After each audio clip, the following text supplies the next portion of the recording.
What up, though? One Pride. This is the Roar of the Lions UK podcast, the podcast where One Pride goes worldwide. My name is Anthony Fitzpatrick. I'm joined this evening by Ryan McCluskey. It is a very wet Wednesday evening over here in the UK, which can only mean one thing.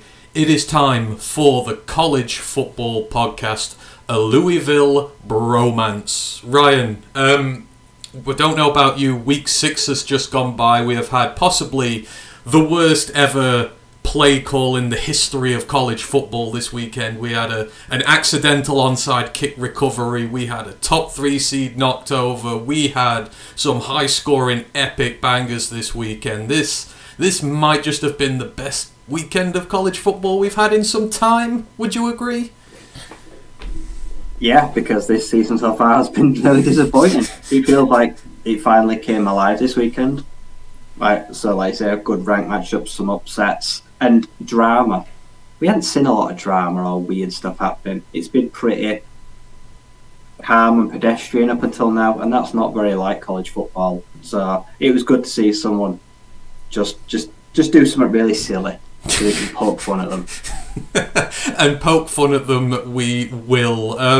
So on today's show, we are going to be taking a look back at week 6 of the college football season. We're going to be previewing week 7. There's another 3 all-ranked matchups coming this weekend. And for those of you who are familiar with the pod and have been with us for the few years we've been going, we are at about the halfway point of the college season now. So of course, it's time for the half-season mock drafts in regards to the Detroit Lions. And as me and Ryan were just talking about before we came on air, this is the first time in years where we've not really done any mock draft work at this part in the season because the Lions are actually really damn good for a change. So this was a challenge, but we always do a half-season mock draft because we like to compare it. When we get to the end of the college season and we do our full mock drafts, we like to see just how much our thoughts have changed, just how much the players, the opinions we have about them change. So this is like our marker stone that we put out for it. So we're doing those this evening as well. Shout out to everyone who is in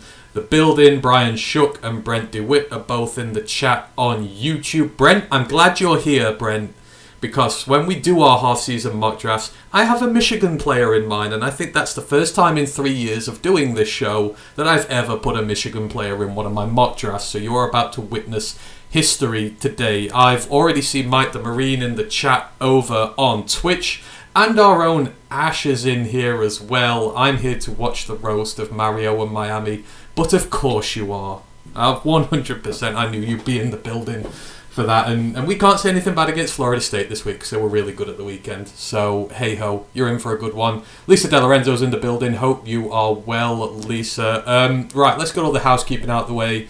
Then let's dive down into this because there is so much to talk about this week. So Roar of the Lions UK Discord, if you're wanting on that, let us know. We will fire you a link across. Main Roar of the Lions UK podcast. Obviously, we did our Carolina Panthers review show on Monday. That was good fun because the Lions are winning so much. These shows are becoming a hell of a lot more fun. Saturday, we will be back on the main podcast for our Tampa Bay Buccaneers preview. Because a few of us were held up by work and whatnot, so we've scheduled it for Saturday. We got a guest coming on. It's going to be a lot of good fun. So you'll catch us on the main pod then. Then, of course, during the game itself, Matt and Ash will be live during the game, calling it all. So, give those guys lots of support on there as well. You'll see plenty of sound bites and snippets that Ash is putting up on on TikTok, and Instagram, so show him love on there as well. Don't forget about Lions Nation Unite, Herman Moore's pet project to bring together the best in YouTube content creators in the Detroit Lions community. Content by the fans, for the fans. Don't forget, we are a Twitch affiliate. We're monetized on YouTube and we have a tip jar, so if you want to support us that way, great. If not, we don't care. We just love having you all in the building. We have a feedback form as well, so if you have any feedback about the shows, please do let us know. And as the announcement was made on Monday, we have a merch store as well now. You can see me rocking the hoodie this evening. I know Jeff, one of our big followers, he made the first purchase out the store the other day, got one of our caps. So, if you want to go and check that stuff out, please do. It's all put up on our Twitter page. It's all linked there and everything. So go check that out. Right, let us get on with the show. As I say, we have an awful lot to go through today, and there's a bit of news to start off with. So, good news for us to start off with this week, Ryan.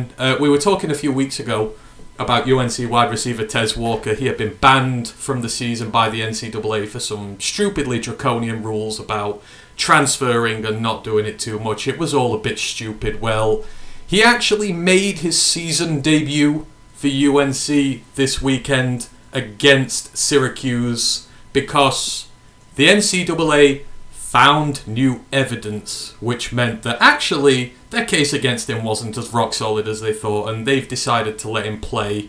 And he got 6 catches for 43 yards against the Orange there. I mean, it's obviously the biggest cop-out in history from the NCAA, right? They just realised they screwed up and they tried to make it seem like they honestly screwed up. But at the end of the day, with him, the right decision's been made and the young man can get on with his career now. Yeah, it's taken a lot of effort to make them change their mind as well. There's been some very strong words that people have come out and said against the NCAA and their policies, threatening of legal action, and how obviously I don't agree about some of the people showed the frustrations, like won't they, like sending emails and texts and that to employees like NCAA and threatening behaviour. Like I don't condone any of that, but people went about it the right way. Twitter, social media, protesting for him to actually get that eligibility back and make him available, and it couldn't have come any sooner. Like I say, he's still got a good half of the season to show what he can do, so they've learnt a lesson. But we'll see if anything like this crops up again in the future. But at least this one case has been resolved. Exactly. But there are... Interesting as well that last week as well they announced the portal has changed as well. It's only going to be open for 45 days. Yeah. At a time now across all sports. So interesting to see these decisions go hand in hand. I do feel like it's time for the transfer portal rules to become stricter, but also a bit more streamlined as a process. So this is a good start. Yeah, we will talk about those changes to the transfer portal in due course. Obviously, we've got a lot to go through today, so we'll knock that back to another episode. But yeah, things are changing, and obviously, as Ash has quite rightly put in the Twitch chat, there are more than... there's more than just Tez in this. There are other cases pending. I know his big case, Darrell Jackson from Florida State, but there are other guys out there as well who have been affected by this. So hopefully it is the start of a chain where all these guys are able to just crack on doing what they're doing and, let them play football. They've obviously not bent the rules. They've not just made silly transfers. These are for good reasons. So hopefully there can be a flexible one-on-one basis where they judge these cases and no silly outcomes come from it. But at least it's a start. And great for Tez Walker to be able to play. And, UNC need him. So absolutely great for all those involved. And the other bit of news... Ryan, we're 6 weeks into the season now, and it's news per se, but 133 teams started off this season in the FBS with zeros in their loss column, and 6 weeks into the season we are already down to our last 14 teams who are unbeaten on the season. I'm just going to go through them now. So your 6-0 teams, there are 5 of them now after last night. You have the 6-0 Louisville Cardinals, Oklahoma Sooners, USC Trojans, Georgia Bulldogs, and Liberty Flames. And then at 5-0, you've got the Florida State Seminoles, the UNC Tar Heels, the Ohio State Buckeyes, the Michigan Wolverines, the Penn State Nittany Lions, the Air Force Falcons, the Oregon Ducks, the Washington Huskies, and the James Madison Dukes. 14 teams left, only 3 of them in the group of 5. Any names amongst those who you wouldn't expected to have seen in the final 14 undefeated teams of the season? For one, Ohio State. I didn't rate them for the start of the year, so I thought they might have slipped up now, but no, they've managed to just stumble into this group there. It's great to see Air Force. Like I say, they're flying the flag for a potential Mountain West title run.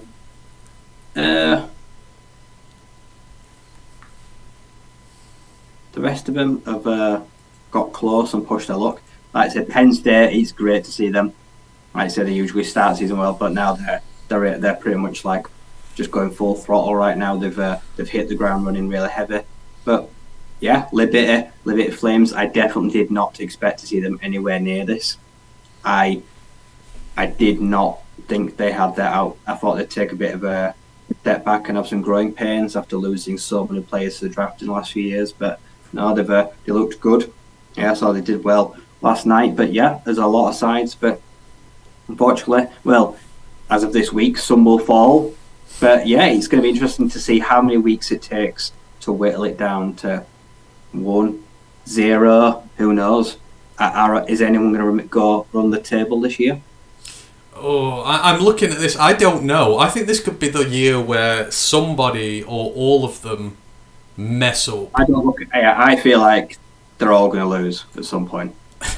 Yeah, I do as well. And we'll talk about it in a bit because there are some of these unbeaten teams facing one another this weekend. So that number is going to continue to drop. But shout out to the group of 5 teams, especially, Liberty. They went 6-0. They're going bowling. Obviously, the 6-0 teams, I think none of them have faced FCS opposition. So they are all bowl eligible now. Liberty, the Flames, they put out their official tweet earlier. They used the Wii Bowling feature to do that, which I thought was quite cool. But a lot of teams on the periphery, and Penn State, next week, right? Penn State, Ohio State, everything I've said this season about this team, it hinges on next weekend, and I'm getting incredibly nervous because I've put a lot in the Penn stock this year, so praying to God. But yeah, well done to those 14 teams for remaining unbeaten so far. We'll see who's able to make it to the end with that intact. Big shout out to Brent DeWitt. He's tipped us $2. Says, go Army, beat Navy, go Blue. We're going to have an issue with Army later, Brent. Or I am. Ryan isn't, but I am. They screwed me again, and we need to have words about that. So, yeah. Anyhow, let us move it on, and let's mix it up a little bit later, Ryan. We usually talk about the football first, and when we do our mock drafts, we leave them till the end of the show, but let's switch it round. How about we start off today with the half-season mock drafts? We will get those out of the way, and then we will talk about all the college football stuff that's gone off on the weekend. So, for the Lions, at this point in the season, we don't know really where they're going to be drafting absolute at the moment in time, but look at most indicators right now. I think it's 24 or 25th. Yeah. So I did this before the Panthers win. So basically, we have a round 1 pick at about 25, round 2 at about 60, round 3 at 67, round 3 also at about 91. Then you've got to wait till round 6 till about 162. Then you've got 2 in round 7, 206 and 248. That's obviously going to change a lot as the season goes on, but we need to do it roughly where we're at. So we have a first, a second, 2 thirds, a sixth, and 2 seventh. And so we're going to do it in that order. We're going to see who we've got. What? No. I don't think I don't think we do. We don't have a fourth, and I think, is it fifth? 162 is a fifth. It's a bit weird with these, but the numbers are there. 25, 60, 67, 91, 162, 206, 248. So that's where we're at this moment. So, of course, we're going to start in the first round. We're at about 25. We've got to keep it roughly realistic. We can't be drafting Caleb Williams here. So, crackers on, Rye. Mock draft. Royal Lions UK half season for the College Football Podcast. Who are you taking at roughly pick 25 in round 1? First round, roughly 25. I've gone with defensive back again. I've gone with my corner.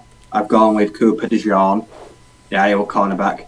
Now, this feels like this team, like I said, the Lions, they're going to start to watch the Hawkeyes more and more. I know it's like, say, we've had a couple now in the last few years, and they'll also start to talk about former teammates.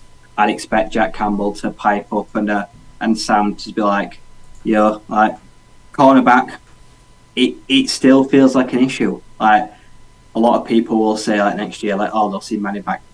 I can't mostly back after 2 torn ACLs. Not even at vet minimum. I can't do it. I just can't. I feel bad for him, but I don't trust him. Like, saying we need some depth. So I've gone with a pure playmaker. Like I say, touchdowns, punt return touchdowns. He's a cornerback, a safety, a nickel. Plays all over. I trust him to play on the outside. And our special teams this year, the returns, it's been weak. We haven't broke off any big at all. Like I said, the kick could have been better, but this guy is a dynamic weapon and will be used as a special team weapon as too. Can do a bit of everything. He's physical. He's like 5'11", 6 foot. He's not big, but he's gritty. He's tough, and he's got the best nose for the ball, probably a bit more than anyone on our team currently has. He just has a knack of finding it. So yeah, I'm going to go and try and find our future outside corner opposite Cam Sutton. Like I said, it'd be good competition for Jerry too. Like Yukon Trench players, Iowa DBs are Ryan's thing. I think I knew you were going to say that beforehand, so yeah, I could absolutely get behind it. Returner, great corner. So Ryan's got Cooper DeJean in the first round. I've also gone corner, but I don't know if Cooper DeJean's going to be there at 25. I've sort of gone off that him and Kalen King are gone by this point, and I've gone for another one of my favourite corners who is completely underrated and no one's really mocking him in the first at the minute, but I've gone for Chris Abrams-Drain. He is the cornerback from Missouri, and I love this dude. He's 5'11", 178 pounds. He's a 3-year starter who has excelled on a poor Missouri team over the last few years, but he's showing out this year on what is a much improved Tigers team, which we're going to talk about later. Through 6 games, he's got 3 interceptions, 6 pass breakups, and he's only given up 11 catches on 24 targets for a 46% completion against. That has come down every year of his career. It was 58% in his first year as a starter, then it was 51%. Now it's come down to 46% this season. He is elite against the run. His tackling grade has never been below 75, which is high for a season. He hits hard, he tackles well, exactly what you want in the run game and against the pass. I love this kid. It's great to see him playing well in a Missouri team that is doing well, and he is going to be rising up draft boards. I know he's in round 3 at the minute. He's not going to go in round 3. He's going to go day 1 for me. So yeah, I've got Chris Abrams-Drain. The only thing he doesn't really do is pass rush. He's got 2 pressures this season, which are his only ones in college altogether, but he's a kick returner, he's a punt returner as well, which adds value like Cooper does, or maybe not as good, but I love this kid, and I think he's going to do big things. So we've both gone corner. We'll move it into round 2 now. We're picking roughly spot 60 here. Ryan, who have you gone with in round 2? See, when I made this pick, I bear in mind, right now for me, it always feels like this offensive line is one major injury away from like collapse. It worries me. Like Taylor Decker is going to be in the Ring of Honor. Like I say, he's going to be a Lion for life and get it. But he's almost 33. He's back dealing with injuries. So I'm going to try draft a potential replacement. I've gone with Kingsley Suamataia, the BYU offensive tackle. Like I say, he is a stalwart in the trenches. Like I say, great in pass blow, but great in run blocking. 6'6", 325 pounds. I trust him to maybe adapt to play either side. We don't need him straight away, which is the best thing. But the BYU Cougars last few years have sent good linemen to the draft in the NFL. I say I got guys like Brady Christensen, guys like that. So I do want some strong potential day 1 starter replacement. So yeah, he's tough. He's got a strong base. He's got good knows how to use his hands.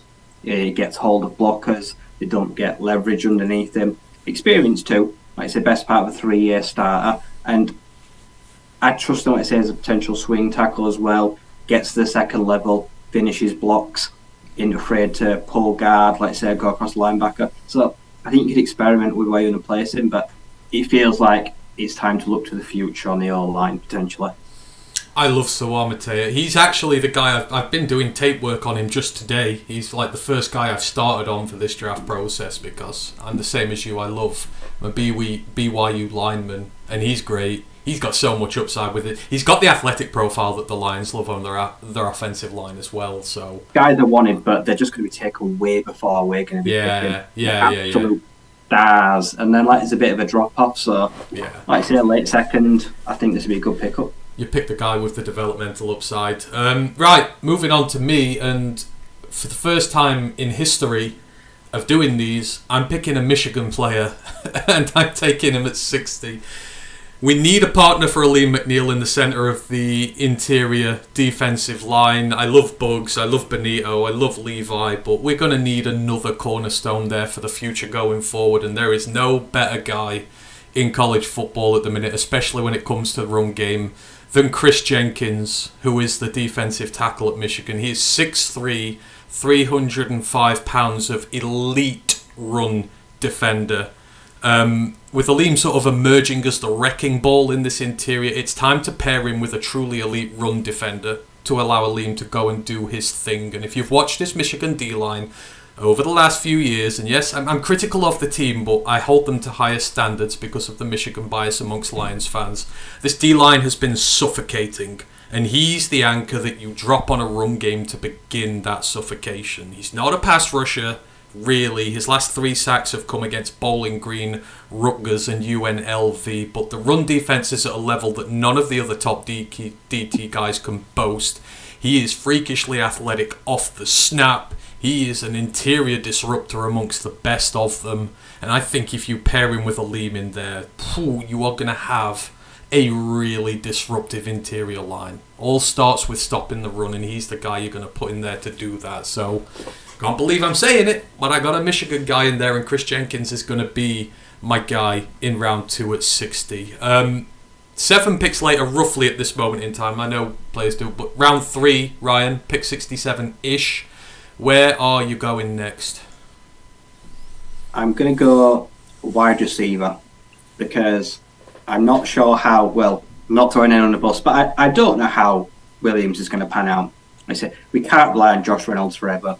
I say Marvin Jones Jr., the deal's not panned out, and we do need a bit of strength, a bit of speed. I've gone to Ole Miss. I've gone to Trey Harris, the 6'2", 205 product this year, having a blinding year, feeding the ball from Jackson Dart, carrying the Rebels passing offense. He is explosive. Like I say, he's strong. He's got a good frame. He's physical. I trust him to block. But the screen game this year for Detroit has really struggled.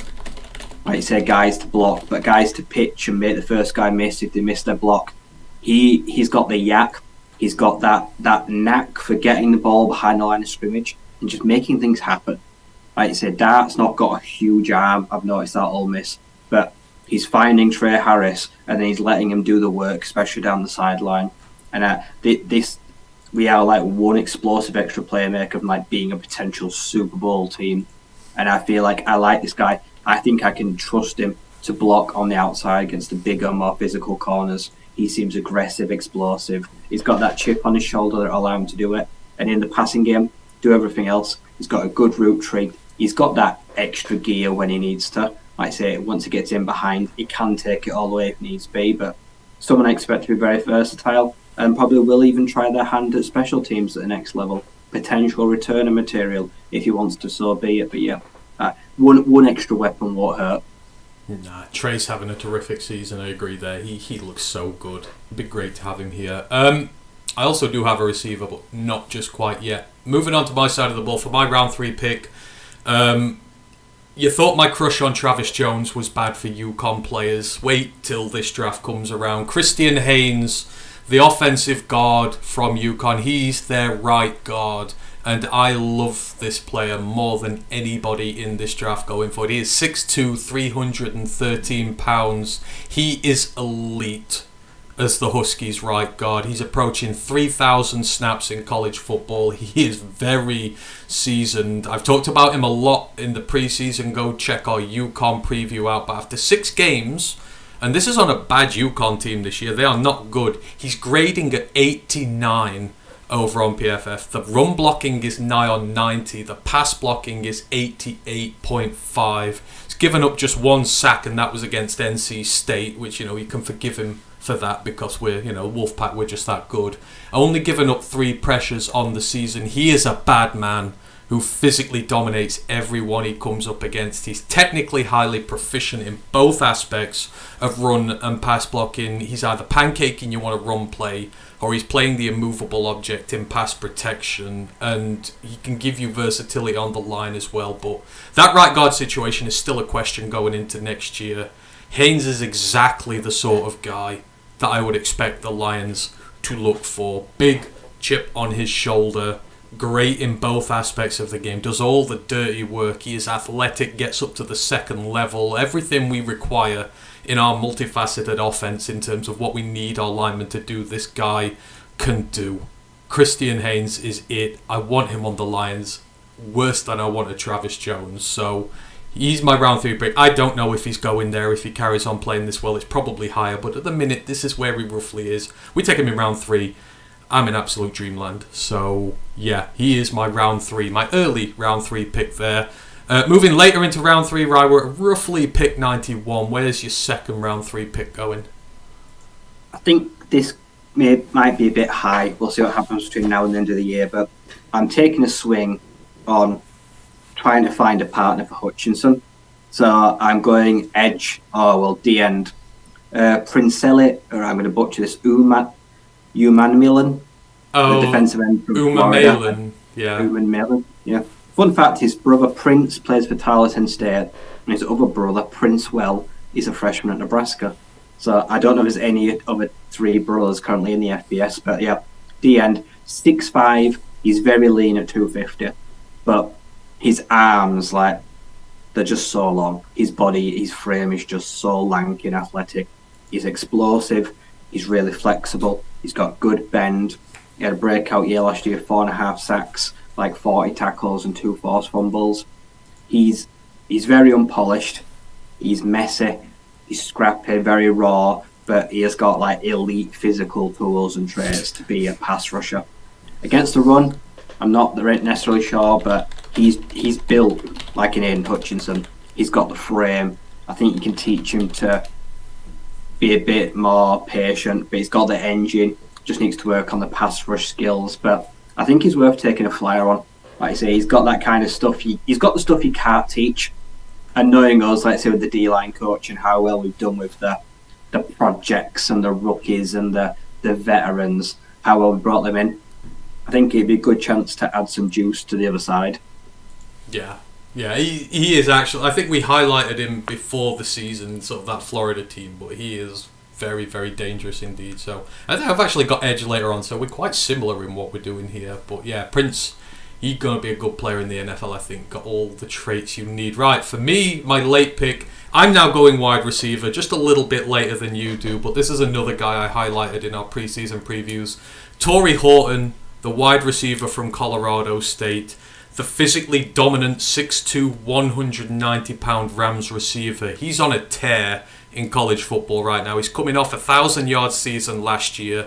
He's already up at 560 yards and 6 touchdowns in just 5 games this year. He had a 200-yard day and 3 touchdowns against Utah Tech, which is FCS. But he had that big day against the Colorado Buffs in that near upset. He had 130 yards, a receiving touchdown on the day, and he also had a passing touchdown that day as well on a trick play. But this guy is doing it. He spends about 80% of his time on the edge, plays 20% in the slot as well, so you've got versatility there. But he's not just an outside playmaker, and this is why I love him for this team. Like a lot of Mountain West guys, to thrive in the Mountain West, you can't just do the flashy work. You've got to do the dirty work as well. His blocking grade is 87 this year. He gets down and dirty in that Colorado State offense, as well as doing all the flashy stuff. If you need him to go in and make a block, take on a big linebacker, take on a big DB, he'll go and do it for you. He is the exact mold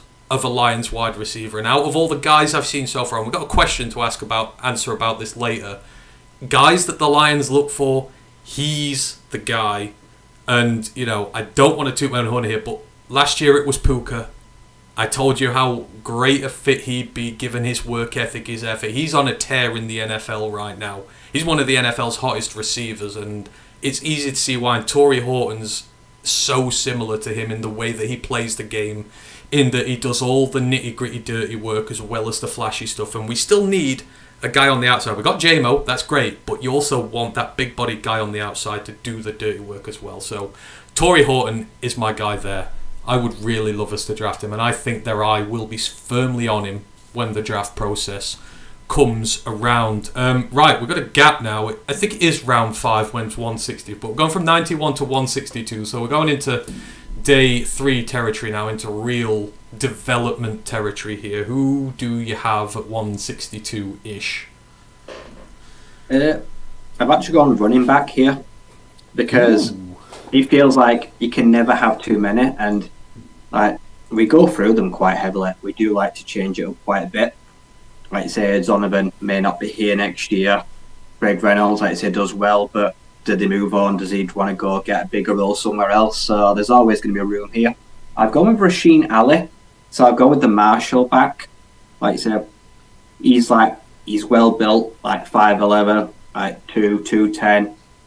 As of today, he's got currently 33 touchdowns in the career. He's one of the more proficient touchdown scorers in this class of the last 3-4 years. And as a project where you get into day 3, he's one of the probably more well-rounded guys. Like you said, doesn't shy away from contact. North and south runner, can do it between the tackles when he needs to be. But if something goes wrong, can bounce outside, can make a guy miss, can catch the ball at the backfield if you ask him to, if you want him to. But primarily as a change of pace or someone that is used to, he's handled a very heavy workload at times. He has been the Marshall Thundering Herd offense, the majority of it for the last few years. And when he's been missing the start of this year, he was hurt. They look terrible. Get him back, and then suddenly they start to resemble something of a proper, fully functioning team. And there is just no coincidence in that. So I think someone could get a potential steal on day 3 of him. And we do have a habit of trying to stockpile running backs. Like I say, I think he's a good long-term project. Yeah, love it. Running back. I don't think I've got one of those, but love the pick there. Right, for me, pick 162. I'm 2/3 of the way through my triple dip into the secondary, because I think we're going to need a lot of secondary help next year in terms of depth and developing the new guys. Got a guy who's fallen completely off the radar here. Was a big sensation a few years ago when he made the move to Georgia, but it's not quite worked out due to injury. That's Tyke Smith, the defensive back. When he made the transfer from West Virginia after 2 highly successful seasons there, he went from West Virginia, went to Georgia. We were billing him as one of the best safeties in college football. He was going to be the next big thing there, and unfortunately injury destroyed that upward curve of his, took him right off everybody's radar. But he finally made the field again last year, had about 250 snaps. He's already surpassed that total again this year. So far, he's been healthy. He's 5'10", 205 pounds, really good build. He's having a decent season at the minute. 3 interceptions on the year so far. He's got a pass breakup as well. He's had a little bit of a struggle in his last couple of games with his tackling. But if he comes out of that funk, he's going to represent tremendous value on day 3 here. He is good in coverage. He is good against the run. He has some panache in his pass rush arsenal as well. And again, another one of these guys who's highly athletic, and you can train them and mold them into something so much better than where the draft pick is made. And at 162, I think he's going to be an absolute steal. He's only down there because of injury. So I'm quite happy to have a go on him. And if he has a fully healthy season this year, you can kind of put those injury issues to one side. So Tyke Smith, the Georgia safety / corner, he's playing at this year as well. He's my guy there. And then let's move it on up into round 6-7 territory. We're at pick 206 next, Ryan. Who have you got there? I'm going to say something that we've not said for a long time. I'm finally drafting a kicker. I'm ready. We've had too many issues now for too many years. The team just doesn't feel comfortable with his kicking situation. Joshua Carter, Stanford Cardinal, the only Stanford Cardinal that can hold his head high in the last 2 years, if I'm being completely honest. Last year, 100%, 18 out of 18. He accounted for 72 points in their season. That's how bad they stunk. This year, we're through nearly 5-6 games. He's already scored 42 points. if you look at them, that's probably a large chunk of their season. I say he's at 85%, had a few misses, but between 40 and 49 for that last 2 years, barely ever misses. A few misses over 50 this year, but that's because they've been desperate and trotted him out in long 50 situations, 50 to like 57. But yeah, he's one of the most draftable kickers this year, and we do have a genuine need. And it's a throwaway pick. He could be the future, could get cut in the first week of camp, but he's one of the more proficient, well-known household names in the kicking game, and he could be the future, could be the saviour, for all we know. Ryan going kicker, dropping the hot takes here right away. Okay, who have I got first? I've got edge now, not as early as you did, but I also do believe there is room in the rotation after Aiden, after Josh, and after Houston and Commish next year. There is room to start developing the next guy, and I've watched a strangely large amount of West Virginia football this year. Started at the start of the year because they played Penn State, who I'm all in on, but since the Backyard Brawl, I've been very interested in their defense. It's been one of the most explosive, one of the most disruptive in college football, and there was one guy who caught my eye right at the beginning of the season. He had a sack, a quarterback hit, and more pressures against Penn State. He was very impressive against a really good O-line. And that's Sean Martin. He is the edge from West Virginia. I really like this guy. He's a really good tackler. Sets the edge against the run really well. He's the guy who sort of funnels all the running backs inside into the arms of those DTs in that West Virginia line who don't let anything get past them. It's really critical to what he does. The pass rush productivity hasn't followed him since that Penn State game. He's up at about 10 pressures on the year altogether. But what I have seen of him, he's got it in his arsenal. It's promising. And when you're hitting round 6, round 7 territory, you're looking at development players. And he's got heaps of potential to be a day 3 steal in this draft. Obviously, Romeo and Charles deals are done this year. There's room in the rotation. I love what he does in the run game. And I think going forward, he has the athletic and build profile to really be good as a pass rusher. So Sean Martin, the edge from West Virginia, is my guy there. And then we reach pick 248 in round 7 near Mr. Irrelevant territory. Who do you have last up, Ryan? I've gone with defensive line. I've also gone interior. I've gone with the guy that Ash will know a bit of fairly well. I've gone with the defensive tackle, Braden Fisk. So he got a big time move to Florida State this year. He's yet to register a sack this year, but 6'5", 300 pounds. But in his 3 years at Western Michigan, the Broncos went from 2.5 sacks to 4, to last year getting 6 and 2 forced fumbles. So your standard big boy interior can swallow up space, great in the run game, a stuffer, but also did get better every year as a pass rusher and generating pressure in between your guards and your centres and working his way up through the middle, able to take on guys, shed blocks, and show that he has got some finesse and finishing skills. And while it's not currently on show at Florida State, he did warrant the big move there in the portal and getting an offer to come play there. Like I say, hopefully it does show later on in the season. But yeah, he seems like a good long-term defensive line project, and we do like them here. He could be a pretty mean guy on the interior if needs be, and he does offer some sort of upside and getting to the quarterback from the interior. And before, like last few games, we were struggling to get through the middle and get to guys. So it's always good to have big bodies in the middle. Like I say, we always need depth because, like I say, especially now playing 4-man throw, we can accommodate 2 big guys in the middle. So he's definitely someone that could learn. You've regained Ash's love after losing it earlier, drafting a Gator, so you're 1-for-1 with him now, so he really appreciates you making that pick, so we'll have to ask him about Fisk a little bit more, see what he brings to the table. My final guy, and I cannot believe that he's drafted down here, but I've gone through all the 7-round mocks from at least slightly reputable people I can find, and he's always down here, and I'm taking him quite quickly. I'm going to take him much higher than this, but third dip down in the secondary, Micah Abraham, the cornerback from Marshall. Ryan is not the only guy going for a Thundering Herd player this year. We highlighted him in the Marshall preview.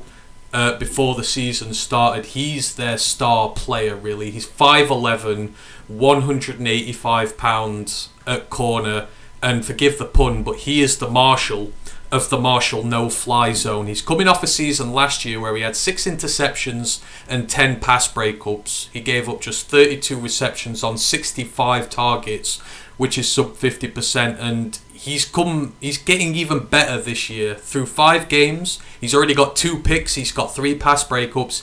He's given up just 6 receptions on 15 targets, which is a meager 40%. The run defense grades are up last year from 52 to over 60 now as he's getting better in that facet of the game. The only real issue with him, and we highlighted it in the preseason, is the tackling. The missed tackle rate is at 25% this year, which is uncomfortably high, and it's just under 20 on his career. So it's the big problem he needs to sort. But if I can find a corner who is a no-fly guy, who gets turnovers, who is good against the run, and his only issue is tackling in the 7th round, hell, that represents some of the best value you'll find. It's a steal. He is a potential lockdown corner at the next level. Again, the size, the profile, everything you want. He's the guy you take a flyer on because he has a good chance of making you 53. So Micah Abraham, the cornerback from Marshall, he is my guy there. I would take him a lot higher as well, but that's where he's at in the consensus boards at the minute, so that's where he's going with me, and I've had a lot of my favourite players in there. Just quickly recap, Rye, before we go. Who is your... just recap your mock for us. Oh, so round 1, I've got Cooper DeJean, the cornerback from Iowa. In round 2, I've got Kingsley Suamataia, the BYU offensive tackle. Round 3, I've got Trey Harris, the wide receiver from Ole Miss. I've then got, also in round 3, the edge rusher, Princele Human Melania. Then day 3, I've got Rasheen Ali, the running back from Marshall. I've then got Joshua Carter, the place kicker from Stanford Cardinals. Finishing out with defensive tackle Braden Fisk from the Florida State Seminoles. And then on my mock, in round 1, we've got Chris Abrams-Drain, the cornerback from Missouri. Round 2, I've got Chris Jenkins, the defensive tackle from Michigan. Round 3, I've got Christian Haynes, the right guard from UConn, and Torrey Horton, the wide receiver from Colorado State. Day 3, we've got Tyke Smith, the defensive back from Georgia, Sean Martin, the edge from West Virginia, and Micah Abraham, the cornerback from Marshall. So a lot of similar picks in there, especially early on. We seem to be on the right wavelength. This might change, but this is where we're at halfway through the season. That's who we feel are the best picks at the current positions where the Lions are drafting. We had a question asked to us by Mike the Marine in Twitch. He goes, hang on, it's just gone up the chat. Now that we see how the Lions draft, do you also look for captains of their respective teams? So what do you look for when you're looking for players who the Lions might potentially draft? Is there anything specific that you have in mind for it?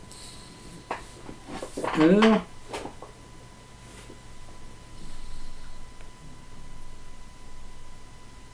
suppose not really.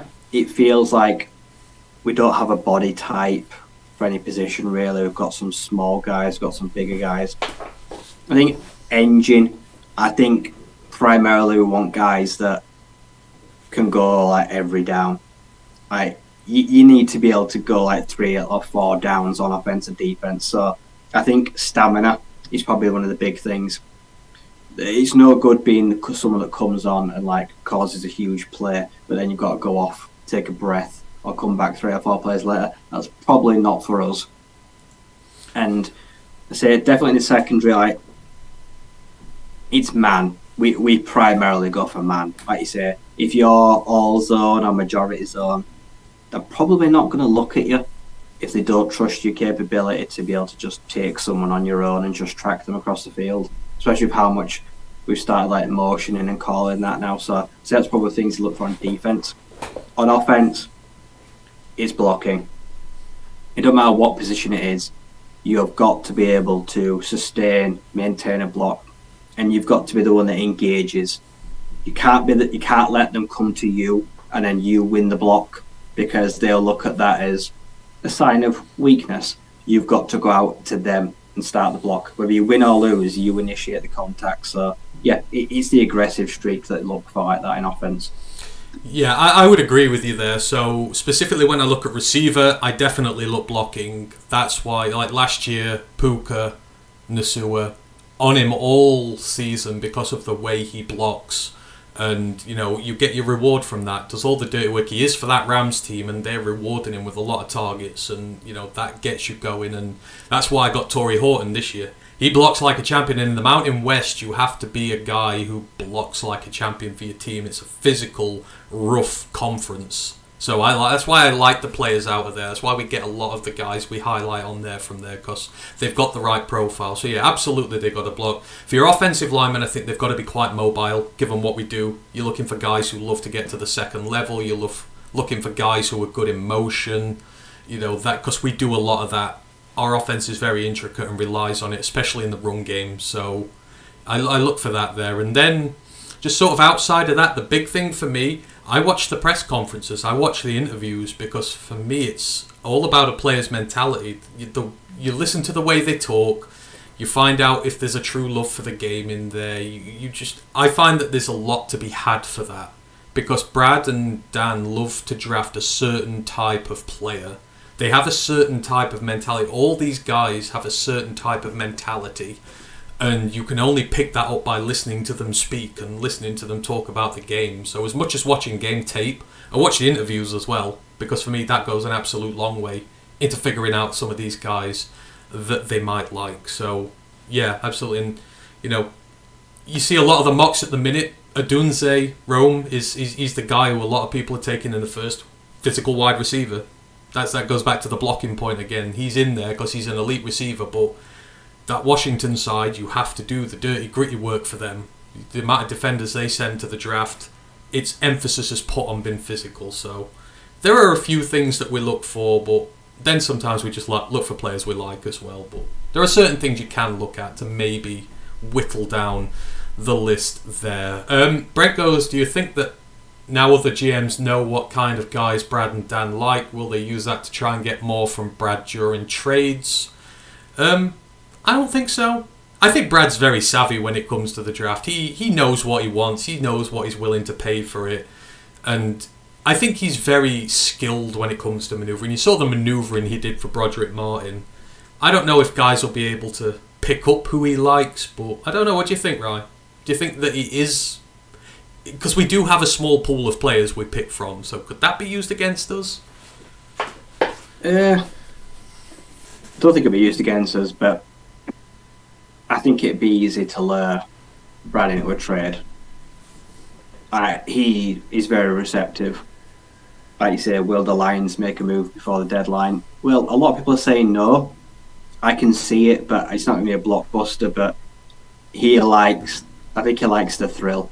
I think he likes the ability to go out and get someone he wants, like say negotiate capital. So yeah, I think it's definitely, if you know the player he wants, and if you can identify later on, like day 2 or 3, a guy coming up, and you just know he's a Brad Holmes kind of player, then you could ring him and say, look, I can see he's there, do you want to come up? Like I say, he calls a lot of guys, but he's probably also someone that you can call as well. So I can see us being even more receptive unless you draft. Like, we make a lot more moves than most guys.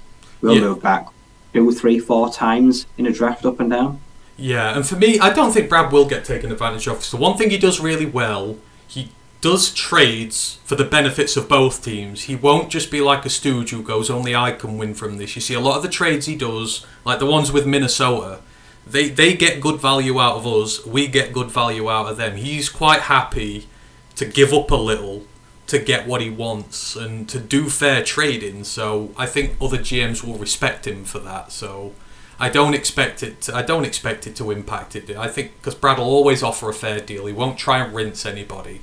And I think the GMs who try and rinse people are the ones who in turn will have dirty deals done against them. So I think we're all right. But interesting question. We'll have to see sort of come next draft, now that he's really got in his mojo now. And of course we'll be there for this one, so we'll get to see it happen firsthand. That'll be great. Anyhow, let's move it on. We've talked about the mock drafts for a while now, and we need to talk about some college football, Ryan, because an awful lot happened this weekend. So let me just get onto my sheet of notes that I've got, because there is an absolute ton here.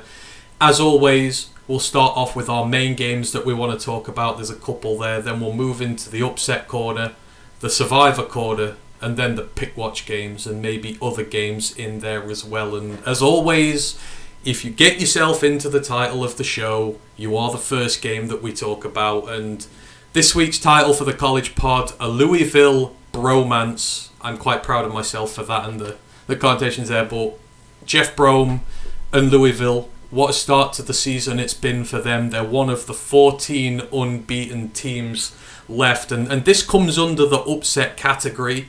But 6.5 point favourites and number 10 ranked Notre Dame came into town this weekend. Louisville ranked 25th.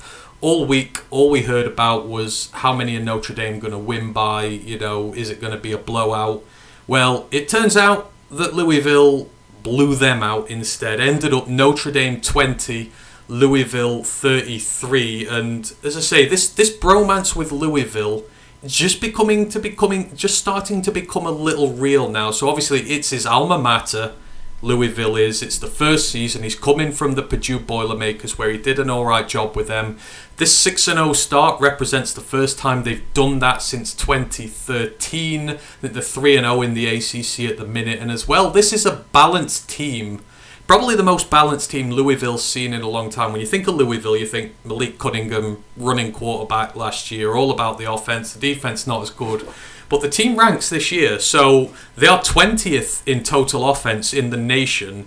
They rank 36th in passing, 28th in running, and then on the defensive side of the ball, they rank 26th. So you got 20th total offense, 26th total defense, and that includes the 17th ranked rushing defense that gives up less than 93 yards per game on average, and they're 4th in the nation in takeaways. They've got 14 already on the season. Quarterback Jack Plummer, the guy replacing Malik Cunningham, he's had a tough start to his career. Even his coach has been sort of questioning him a little bit, but he's gradually looking better and better as the weeks go by, and he's getting into a groove now. He's over 1,500 passing yards on the season, throwing at 66% completion, 12 touchdowns, 6 picks, and the big thing is the playmakers are delivering. So at running back, you've got Jawad Jordan, who had the big game at the weekend, 653 yards and 8 scores on the ground. When you combine his receiving in with that, scrimmage yards on the season, he's got 821 yards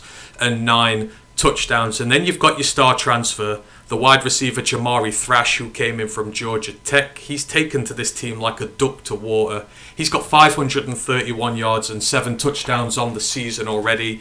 And in both phases of offense, they're getting steady production from the backups as well to back up those top stars who are balling out.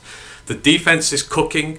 Defensive lineman Ashton Jalott, he's wreaking havoc on the line. He's got 6.5 sacks and 6.5 tackles for loss already. Next to him, Ramon Puryear, he's got 4 tackles for loss, 2 sacks, a pick, and 2 fumble recoveries. And all this pressure that the line's creating, it's creating a lot of opportunities for the secondary. The safety, Devin Neal, 3 picks and 4 pass breakups on the year, 2 of them this weekend just gone. The cornerback Cameron Kelly, who came in from UNC, he's got 2 picks and a forced fumble. The other cornerback, Quincy Riley, has 2 picks and 6 pass breakups. And all these fancy stats are possible because they're strangling the run game first and foremost. They're forcing quarterbacks to take risks, and they're picking up on that. Now, people were rightfully questioning them at 5-0. The schedule was not the hardest. They beat Georgia Tech, Murray State, Indiana, Boston College, and North Carolina State. But as I said, Notre Dame rolled into town as 6.5 point favourites,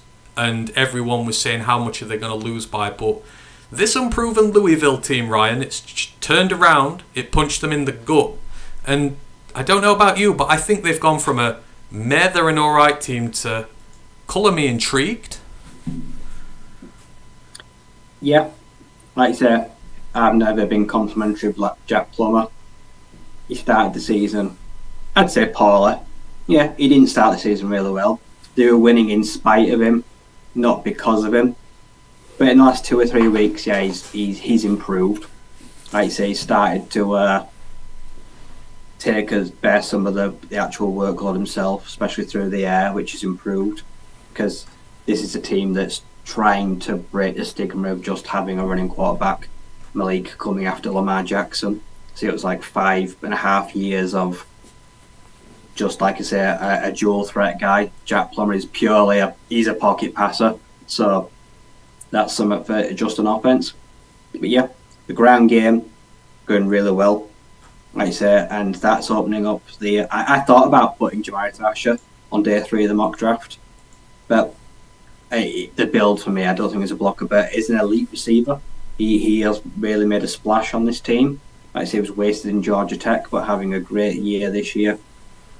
But the big thing is the run defense. What is one thing they need to do to win games? Get Audric Estime going. They've got to run the ball to take pressure off Sam Hartman, who's working with an average group of receivers. I think that's fair. Like I say, they've got to be an RPO. And Louisville can stop the run. Like I say, when you make Sam Hartman, who we've seen have meltdowns in the past, when you see him, like say, receivers aren't getting open, struggling separation, he can throw turnovers. And Louisville can take the ball away. And this game was kind of a recipe for disaster for the Fighting Irish. But yeah, can't take anything away from Louisville, like you say. Are they in the upper echelons? No. But are they a team that on any given day can probably beat anyone or push them all away? Absolutely. Like I say, could they get a good bowl game? I expect them to, yeah, especially at 6-0. There's a lot of winnable games on there. And I loved the Jeff Brohm hire. Like I say, he was really good at Purdue. Like I say, it was funny the way they kind of kidnapped him. And like I say, they made a lot of enemies along the process, but that's what you got to do. It's a dog-eat-dog world. Yeah. And we're seeing Clemson in flux. Like I say, we're seeing Duke about to lose its guy, UNC about to lose its star man.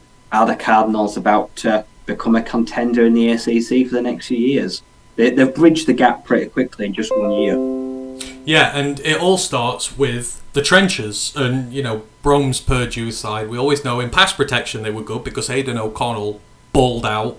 And then we knew the D-line was good, and it was sometimes the secondary that was getting picked on there. You've had the likes of Carl Laftis come out in recent history, and you've seen that happen really quickly at Louisville because Notre Dame, really good offensive line. It's always in the upper echelons. The defensive line usually is stacked with studs. They got their ass kicked in this game, and this was not a fluky Louisville win. This was... for 3 quarters, you're a very close game. It's 7-7 at the half. You come out in the second half. Louisville fumbled it. Their only giveaway of the game. ND go up 10-7, and it's sort of at the end of the third quarter. Well, you're getting into the third quarter, and it's quite close. But what they did, they kept the game physical. They dragged them into a street fight, and unlike some other teams that we're going to talk about later, they get deep in the game, and then you put the foot down and you really go after them. I think you were about halfway through the third. It was Jawad Jordan who was really good on the day, got a really good touchdown, sort of started to get that lead going, and it got to the point where they started getting takeaways on Hartman. The pressure just built to the point where he couldn't deal with it anymore, and they kept their foot on the throttle all game. Let's just go through this. So Louisville, on offense, they were going at about 5.4 yards per play, which is all right. It's 40th percentile, but it's okay. The success rate is 42%, which is 60th percentile in there. You're 44% on third downs. You're 42% in the red zone. The offense ran the ball down Notre Dame's throat, so 200 rushing yards, averaging 5.2 yards per carry. You had just 145 through the air, but that's all you needed it to be. So you look on their side of the ball, great. And then you look at Notre Dame's side. Audric Estime, you were right. He is one of the best running backs in college football. And when you get him going, that's the identity to that Notre Dame offense. In this game, Audric Estime, 10 carries, 20 yards. 2 yards per carry over 10 carries. That's all he got. Jeremiah Love got 5 carries for 37 yards, but most of those were on one play, one big run he got off. Sam Hartman had 5 carries for 25 yards. He lost a fumble in there. And that's where the big story of this comes. Havoc rate for Louisville, 21%, which is 95th percentile. You have 11 tackles for loss, 6 in the passing game, 5 in the rushing game, 5 sacks on Sam Hartman, 3 interceptions, most of which came in the third quarter. You force a fumble as well from Sam Hartman, you turn the ball over. The turnover look in this game, 14 points in Louisville's favour. They won by 13. I mean, this was a game, right, where on both sides of the ball, Louisville ran it down their throats, through the middle, on the edge, and on the opposite side, not many teams stopped Notre Dame running the ball, and they absolutely did. And as you've said with Hartman, he did it so many times at Wake when they never had a run game. He has days where he can turn the ball over and he tries too many hero plays, trying to be the hero, and that's his downfall. And Louisville, it was almost a perfect game plan from them. Just drag them in a street fight for a big portion of the game and then stick the hammer down. Yeah, they managed the game perfectly. Just keep them in check. Like I say, don't stack the box. Don't overcommit to the run. Just slow them down consistently. Like I say, get to the backfield, which they basically had a tent pitched in all day. They just lived in the backfield.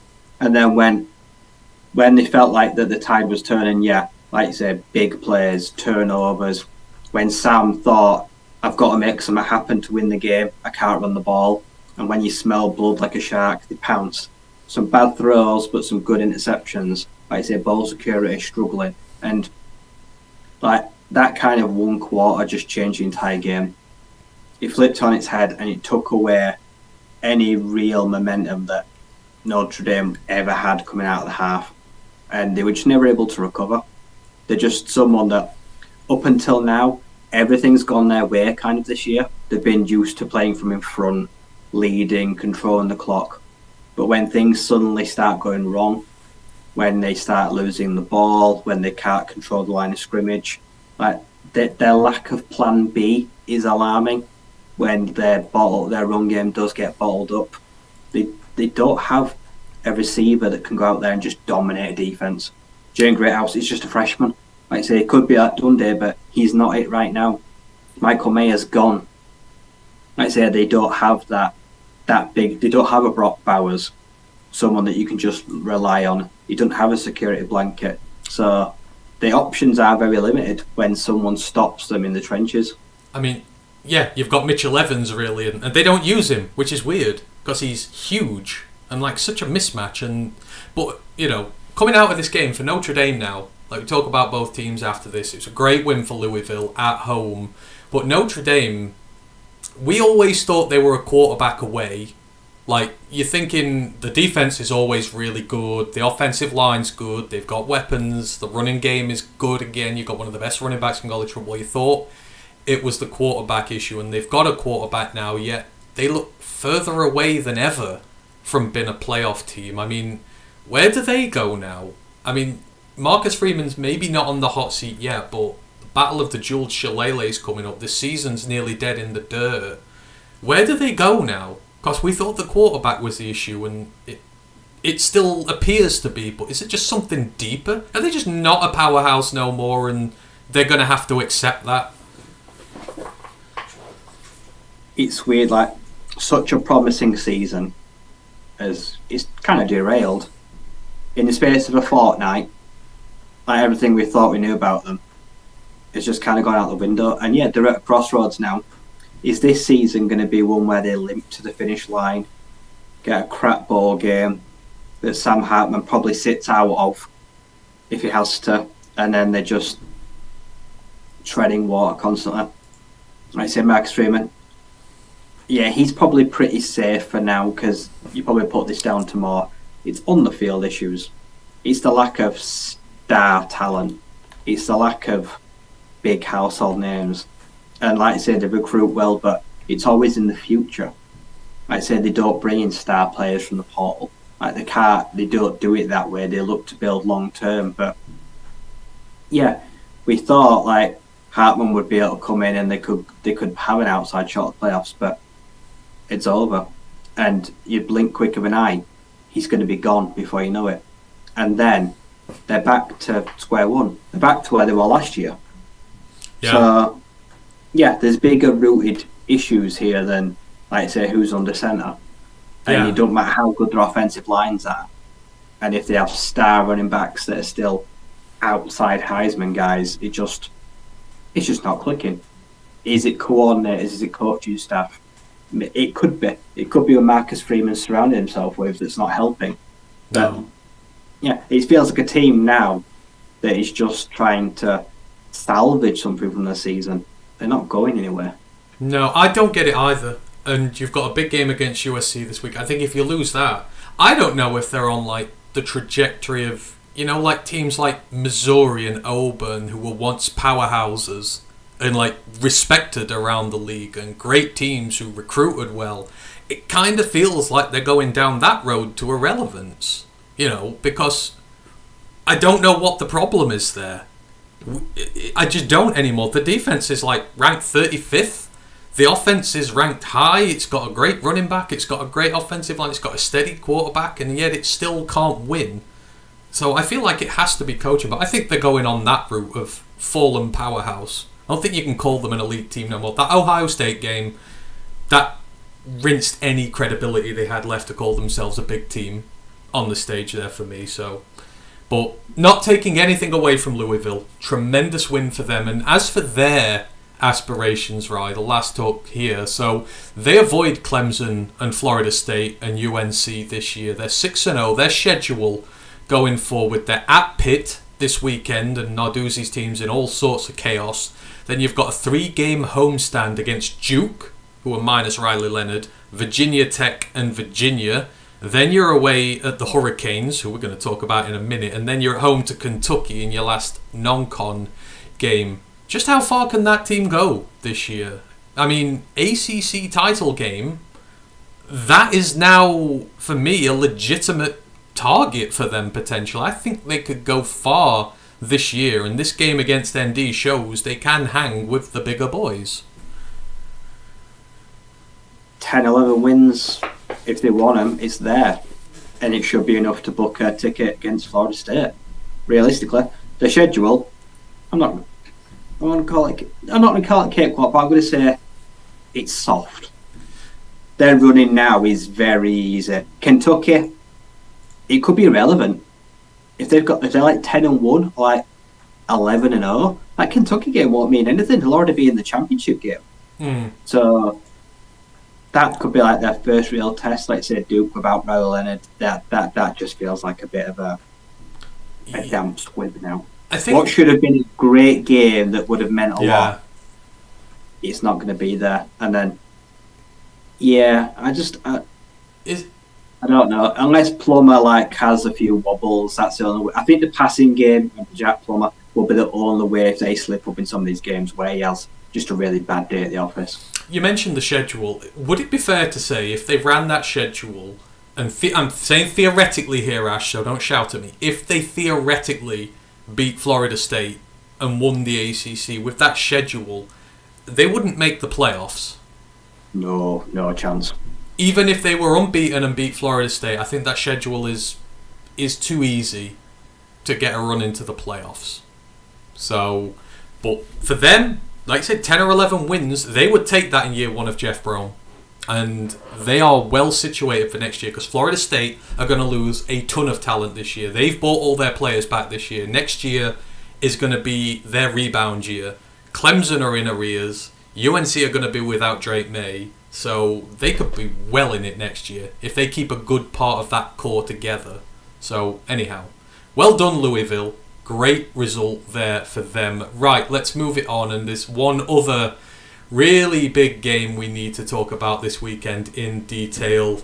We both got this one wrong in the pick watch, right? It is the Red River rivalry, and we've spent weeks now talking about frauds and teams who fraudulently going under the radar, but no state in the great country of America produces bigger frauds than Texas, both in the NFL and in college football. And the dormant fraud who we thought was going to be good this year, the Texas Longhorns, defeated at home 34-30. Number 3 ranked Texas has fallen to number 12 ranked Oklahoma, and they are much higher than that now. And remember, go back to this time last year, Oklahoma got bounced 49-0 at their own stadium last year in this fixture, and their renaissance is something to look for. But let's just go through this game because it was crazy. Right in the first minute of this game, Quinn Ewers throws a pick to Jedry Williams, who had a stunning game, not gonna lie. Dylan Gabriel punishes them with a quarterback run up the middle for 6. It's 7-0 to the Sooners. And then the Texas second drive is crazy. So they have a successful fake punt conversion in their own half. Then they convert a 4th and 1, but the defense strips the ball from the receiver. It gets called a turnover, but then it gets overruled on replay, so it is a conversion. Ewers then completes a pass to the Oklahoma 1, but it's high. His receiver has to stretch for it, and as soon as defender gets underneath him, hits him hard, the ball pops out, and Oklahoma pick it off at the 2. But the drama doesn't stop there. Oklahoma can't get the drive going. They've got to punt it from their own 6 with the punter in the end zone. Texas absolutely collapsed the protection on this, and it's one of their freshman corners, blocks the punt, lands on it, special teams touchdown, 7-7, just like that. And at this point, only 6 minutes of the game has passed. It was such a frenetic start. Then it calms down a little bit. Towards the end of the first, Oklahoma get a very spotty roughing the punter call. It wasn't roughing the punter at all, but they got it. On the ensuing drive, they take a few minutes off the clock. They get a field goal. It's 10-7 to Oklahoma, and then it starts going back and forth. Texas hit back with a devastating drive. Ends up with Ewers throwing a touchdown to his tight end Gunnar Home. Becomes 14-10 to Texas. Oklahoma then hit right back. They have a long methodical drive of their own, which ends with Taway Walker running it in from within the 5-yard line. That's 17-14 to Oklahoma. Texas drive right back into the Oklahoma 10, but ultimately they have to settle for a field goal to tie the game at 17. And at this point, there's 1:50 left in the first half. Oklahoma, though, they're nearly able to get another touchdown before the half expires. They get all the way to the Texas 5, and there is a really bad drop on the 1-yard line from one of the Oklahoma receivers. Would have been a walk-in touchdown. That's on 3rd down, so they have to settle for a field goal. It's 20-17 at the half. The second half starts right away, the same as it did in the first. The Sooners come out. A 5-minute touchdown drive, which is again finished off by Walker on the ground. The lead moves to 27-17. Ewers then coughs up a fumble on the next drive, which is recovered by Jedry Williams, who had a stunning day on the Oklahoma defense. However, then the defenses take over. Texas make a stop, and they force the punt away to negate any damage from the pickup. Jonathan Brooks then knocks off a few big runs for Texas on the next drive, but it ends up in just a field goal for the Longhorns. It's 27-20 to Oklahoma at this point. The Sooners then try and get really brave on a 4th and 1 in midfield. Texas make the stop to turn it over on downs. Texas then march all the way down to the Oklahoma 1, and this is what a lot of people talk about in this. The Sooners defense makes a stand. 3 successive huge run stuffs when they literally just collapsed the Texas O-line 3 times in a row before some of the best defending I've seen all season. There's a screen pass thrown by Ewers to a receiver. He's got forward momentum and he's at the 2-yard line. 2 Sooners defenders just literally come up and hit the hell out of him. One hits him from the side, one hits him from the front. They collapse the guy. He falls short. Turnover on downs. A huge stop for Oklahoma at this point. Then Oklahoma on the back of that, they get another big drive all the way down the field. Dylan Gabriel, very impressive. Big quarterback run from him. Gets Oklahoma in field goal range, but the kick is missed. It's shanked to the right. And on the back of this, Texas go on a touchdown drive. Jonathan Brooks, who had a really good game, runs it in from about 20 yards out. That levels the score at 27 with just 5 minutes left. Oklahoma are only on the field for a minute at this point. Their offense decides to go to sleep. Texas get it back with 5 minutes left. they kill off a whole bunch of clock as they get into field goal range. There's 1:20 left, and all Oklahoma's timeouts are used up. Texas kick the field goal to go 3 up, and the Sooners end up starting their drive to win the game with 1:17 and no timeouts left. And then the ballad of Dylan Gabriel begins. He stands up. The first throw goes for 12 yards. The second throw goes for 15. The third goes for 28 after he somehow avoids a sack in a collapsed pocket and he finds a wide open wide receiver. This gets them down to the Texas 19. The fourth pass is incomplete but draws a DPI call, takes it all the way down to the Texas 4. And the fifth pass, in again a completely collapsed pocket, he somehow gets a pass out to find Nick Anderson alone in the end zone. Oklahoma get the touchdown with 15 seconds left. It's 34-30, but it's still not over. Quinn Ewers still has time to throw 2 passes for 32 yards to get into Hail Mary territory. He gets the pass away, it reaches the end zone, and they nearly actually get it, but an Oklahoma defender is able to swat it away and seal a huge win for the Sooners and a devastating loss for Texas in regards to their playoff hopes. Ryan, Texas are the ones who are always the frauds at the end of the day, and this was their opportunity. They destroyed Oklahoma last year at home. I mean, this is one of the games of the season, but they messed up big time in this one. See, I say game of the season, but for not the right reason. Was it Shakespeare that wrote Comedy of Errors? That's what this game felt like. It was bad. The offense, for the majority, was bad. Like I say, situational football, terrible. Like I say, punting, fourth downs, red zone, the goal lines. Texas, boy, do they miss Bijan Robinson and Roshan Johnson. They would win that game hands down with those because they'd just be so much better in the red zone and at the goal line. Like I say, just running up the middle. Like I say, it's not very imaginative play, is it? Get stuffed. Drop, turnover. I knew Texas was going to lose the moment that Quinn Ewers threw a pick within like a minute. I knew instantly I'd made it. I thought, oh, he's going to have one of those days in it. And I wasn't wrong. Do I think Oklahoma are legit because of this win? I don't know. But were they a better team on the day? Yes, Dylan Gabriel. He gets overlooked, and to be fair, some of it's just about, but he's just a good quarterback. And on that game-winning drive, he showed everything that he does well. He's got a fast release. Like I say, the pocket was not good most of the day. He gets that ball out within like 2.5 seconds. He's really good. He scans the field quickly, or he gets his release and knows the matchup he likes instantly. Like I say, attacking the sidelines, save time, take shots when needed to, and finish drives really well. So the game-winning drive was really well constructed. Texas, like I said, could have stolen it with a Hail Mary. Would they have deserved the win?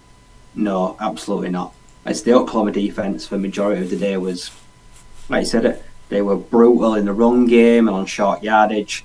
They were stopping guys short. They were tackling really well, and they got takeaways. That's probably what the ball came down to. The game takeaways. Like I said, forced fumble, interception, stealing momentum at just a crucial time to just stall the Longhorns and just in the end frustrate them. And in the end, Oklahoma, after getting absolutely poleaxed last year was embarrassing. I just felt sorry for them and their fans. Like this year, a proper redemption story because it's two relatively similar teams as well. Not even like two different teams. Like majority of these rosters did return, apart from like say some of the high-powered Texas players. But yeah, it just never ceases to amaze us, Red River. We could see it again later on in the year as well, and I would be absolutely up for round 2 because this game never fails to deliver. But yeah, the Sooners got a really well-deserved win because in the end they were able to grit it out, and Texas weren't. And when we look forward to the 2024 draft, I just can't get on the Quinn Ewers train. I've never been able to do it, and this game just proved to me in high-pressure situations, especially against big rivals, and when the nation is watching, eyes are on him, he fluffs it. he struggles. Like I say, it looks too big for him, and I'm out on him. Whatever he could go out now and destroy the rest of the season. I'm never going to be in on him. And Arch Manning is sat there waiting for his opportunity Dylan with that Gabriel, team. he could be a huge riser. He's a sleeper in this draft. He gets no attention, no love. Older, but like I say, he killed it at Central Florida. He's done really well at Oklahoma on the big school, on the big stage, and still, no one ever utters his word out of their mouth. All right. Yeah. So I was going to talk about Dylan in a minute. Actually, we'll get there to him. But you mentioned turnovers been the big factor. 3 from Texas, lost a fumble, 2 interceptions on the day. Oklahoma, they lost 1 fumble, but they recovered it. So it was 3-0 in Texas. And you know the points differential of that, 10.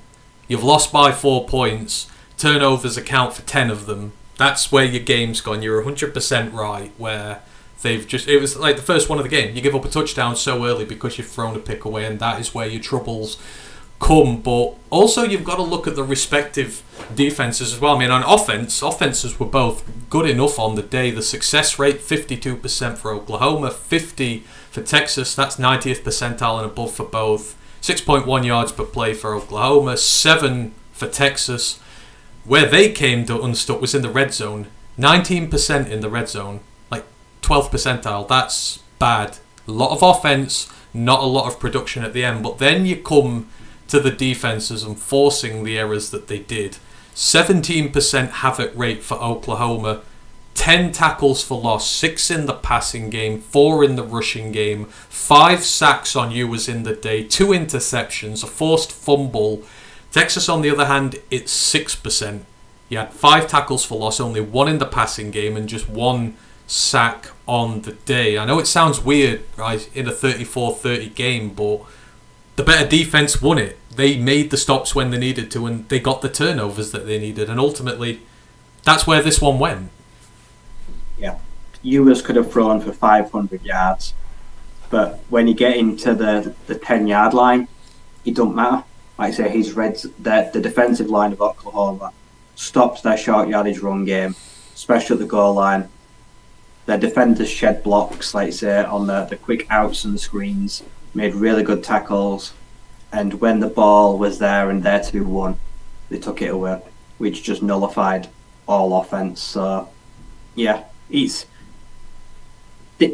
Texas team is not an Arch Manning away from winning.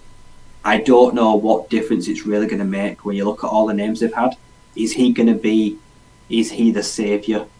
I don't know. And you're going to lose your big playmakers this year because Xavier Worthy's going to the draft. And he had another... I mean, they're playmakers. Nothing wrong here. Jonathan Brooks, the running back, 129 yards on 22 carries. That's nearly 6 per carry. He had a touchdown. Xavier Worthy, 108 yards. Jordan Whittington, 115 yards receiving. The playmakers did in. It's just the execution at the end. But on Oklahoma's side, you mentioned Dylan. And he does get no love. And we talk about this draft saying that there could be 20 quarterbacks, literally, who could get drafted. And it's not hyperbole. And this is the reason why, isn't it? Guys like Dylan Gabriel, in this game, he was 23 of 38, 285 yards and a touchdown. On the ground, he carried 13 times for 114 yards, 9 yards a carry, touchdown as well for him. He's a legitimate dual threat quarterback who's just had maybe the biggest win of his entire career. And Oklahoma now can make a push to the playoffs. He could be the quarterback who rises most this year now, couldn't he? He's now got expectations. Oklahoma have got to go on now in the Big 12. If they don't, his time there will be seen as a failure. He's taken down, he's got the scalp. Now he now needs to finish what he started. If they won out, I'm not sure the schedule, would they have an outside look at the playoffs? I think it's a big win, number 3 Texas. But I am fairly certain that on day 3, Dylan Gabriel will be drafted. He definitely deserves to have his name called. Absolutely. I mean, the schedule you've got, UCF, Kansas, Oklahoma State, West Virginia, BYU, TCU. That's a hard schedule. Yeah, you're away at Kansas, You're away at Oklahoma State in the rivalry game, and they suddenly came to life. You're away at BYU, which is not easy. I think that's a playoff caliber schedule with your one signature win in there potentially. If you win, beat Texas twice in the championship game, I think it's absolutely a resume for them. They'll have a sniff at the 4 shot. But, yeah. Yeah, I think so. As for Texas, I mean, this is huge. I guess their season now is they've got to win out and win the title game to get redemption from this. That's probably the only thing, and I think playoffs for them gone. All that Texas can play for now is pride. You win out. You hope Oklahoma make the title game. If they don't make the title game, it just won't matter. It's got to be Oklahoma. They have got to right this wrong, and they've got to beat them in the championship game. And then they can save face and say, when it mattered most, we showed up. You didn't. So yeah, they need things to go their way now. We need a collision course for these two to meet again. But yeah. And you've got to go they're not making the playoffs now. And you've got to go to Oklahoma if you do, because if they win out, you're not going to finish above them now, so you're going to have away disadvantage. So Texas season just got a lot harder on the back of this, but a massive win for Oklahoma because everyone's forgotten about them. That season of that team of a few years ago when they were sort of playoff bound, everyone's just forgotten they exist. So it's a huge opportunity for them now. So well done to Oklahoma and well done for a fantastic game. I enjoyed watching the hell out of that. Right, let us move on, and we're going to move into the upset corner now, and there's only one place to start here. I don't need to tell you what happened in this game. There's just one play that we need to talk about. But 19.5-point favourites, Miami of Florida, the Hurricanes at home. Me waxing lyrical about them when we last talked about them 2 weeks ago and how good a team this was. Playing at home against Georgia Tech, who are nearly 20-point underdogs. They're winning 23-17 with 40 seconds to go in this game. They're on a third down. Literally all Mario Cristobal has to do to win this game is kneel the damn ball. And he goes, you know what? Kneeling's for weak guys. Real men, we run the football and we get this one won properly. And what happens? The running back coughs up the ball, turns it over to Georgia Tech, who then take 2 plays to go about 50 yards into the end zone and steal a win off them. And I'm not even going to talk about the rest of the game and what happened, right? This is the worst call made in the history of college football, and it needs to be ridiculed. So the floor is yours. I feel sorry for Tyler Van Dyke, and I feel sorry for a lot of the players because they've done enough to win. I think even the offensive coordinators come out this week and said it was a boneheaded decision. Like, it was just wrong. We shouldn't have done it. Like I say, Cristobal, yeah, it's one of those players where I'm the smartest guy in the room. We'll get this first down and we'll run the clock out. But, yeah, I don't know. It feels like I feel really bad for the running back. Like, he was asked to carry the ball and he coughed it up. And now, because of that, he probably can't go on social media, walking around campus. Everyone's going to blame him. He's the bad guy. He's the scapegoat. Like I say, at worst, you kneel it down, you kneel it out, like you say, turn it over on downs, and you give Georgia Tech the ball with absolutely no time at all. That's like the worst case scenario. But the fact is that you cough it up, and then their defense, their touchdown. It's like a crossing route from like their X receiver on the left. He goes for like 4 guys. And when he gets the ball in his hands, there is no one around him. Corners, safeties out there. Like, they're not even in the shot. Like, they just stopped running. They were just jogging because they thought time was going to be on their side and a very easy touchdown to score. So their situational defense was dreadful when it mattered the most. The decision to extend the ball game even further when it didn't need to be, terrible. Just an absolute clusterfuck. And Georgia Tech, what a gift. To be fair to them, they had to go a long way in a little amount of time. They get credit for scoring. I say, they got a gift, and you never look a gift off in the mouth, and they capitalised and scored a game winner. But yeah, Cristobal, it doesn't matter what happens this year now. It still only be the thing he's remembered for this season. And his job's on the line. Because Miami, Tyler Van Dijk will be gone soon. And the Hurricanes under his stewardship so far have done nothing. They've been crap. They've consistently let themselves down. They've lost so many games they should have won. Yeah, and you're unbeaten. You've just knocked off Texas A&M in a big signature win, and the ACC's there to be had. You know, it's there to be won, and you then throw this up when it is smartest guy in the room, and it's stupid. It's just stupid. Because that is a good team the Hurricanes have, and I agree with you. I feel so sorry for the running back who's going to bear the brunt of this decision. I mean, if I was him, I'd have just gone rogue and knelt the damn thing, but he did as he was told, which is fair, and like I said, he's going to be remembered for this, and it's just a shame, because it was such... I mean, they could still go to the championship game, but like you said, they're all going to be remembered for this now. This is it. This is what your season's done, and if you don't go and win the ACC now, you won't be forgiven. That's literally all they can do now to make this go away, is win out and go and win the whole thing. And it just doesn't look likely, so... Yeah, it's stupid. It's stupid, but well done to Georgia Tech. Like you said, you've got to be in the dance to win it. They were still in the dance at the time. They were 20-point underdogs for that on the road, so the fact that they were even a score away at this point, regardless of what happens, is big testament to the job they did in this game. So, well done to them, but Cristobal, you're an idiot. That is all. Other upsets this weekend, because they were, and there was only one group of 5 team in the AP Top 25 going into this weekend. There isn't one anymore, because number 19 ranked Fresno State lost on the road to the Wyoming Cowboys, who, another one of those teams you're like, maybe they're pretty good this year when not thinking much about them. But Fresno State, this kind of comes down to the imbalanced offense there. Mikey Keene's been throwing like a champion now that Jake Hayne has gone, and we wondered with this team and how much it had lost, would it be able to sustain success this year? And they have been good so far, but they came up against a Wyoming team who have a good run defense, and they limited Fresno State to just 63 rushing yards on the day. They couldn't even make 4 yards per carry, and when you put that kind of a workload on a quarterback, and they themselves went for 140 yards on the ground, you control the clock, you control the game. Andrew Peasley, the Wyoming quarterback, who we've said many a disparaging thing about on here, he has not been good. He looks like he's really settled into this.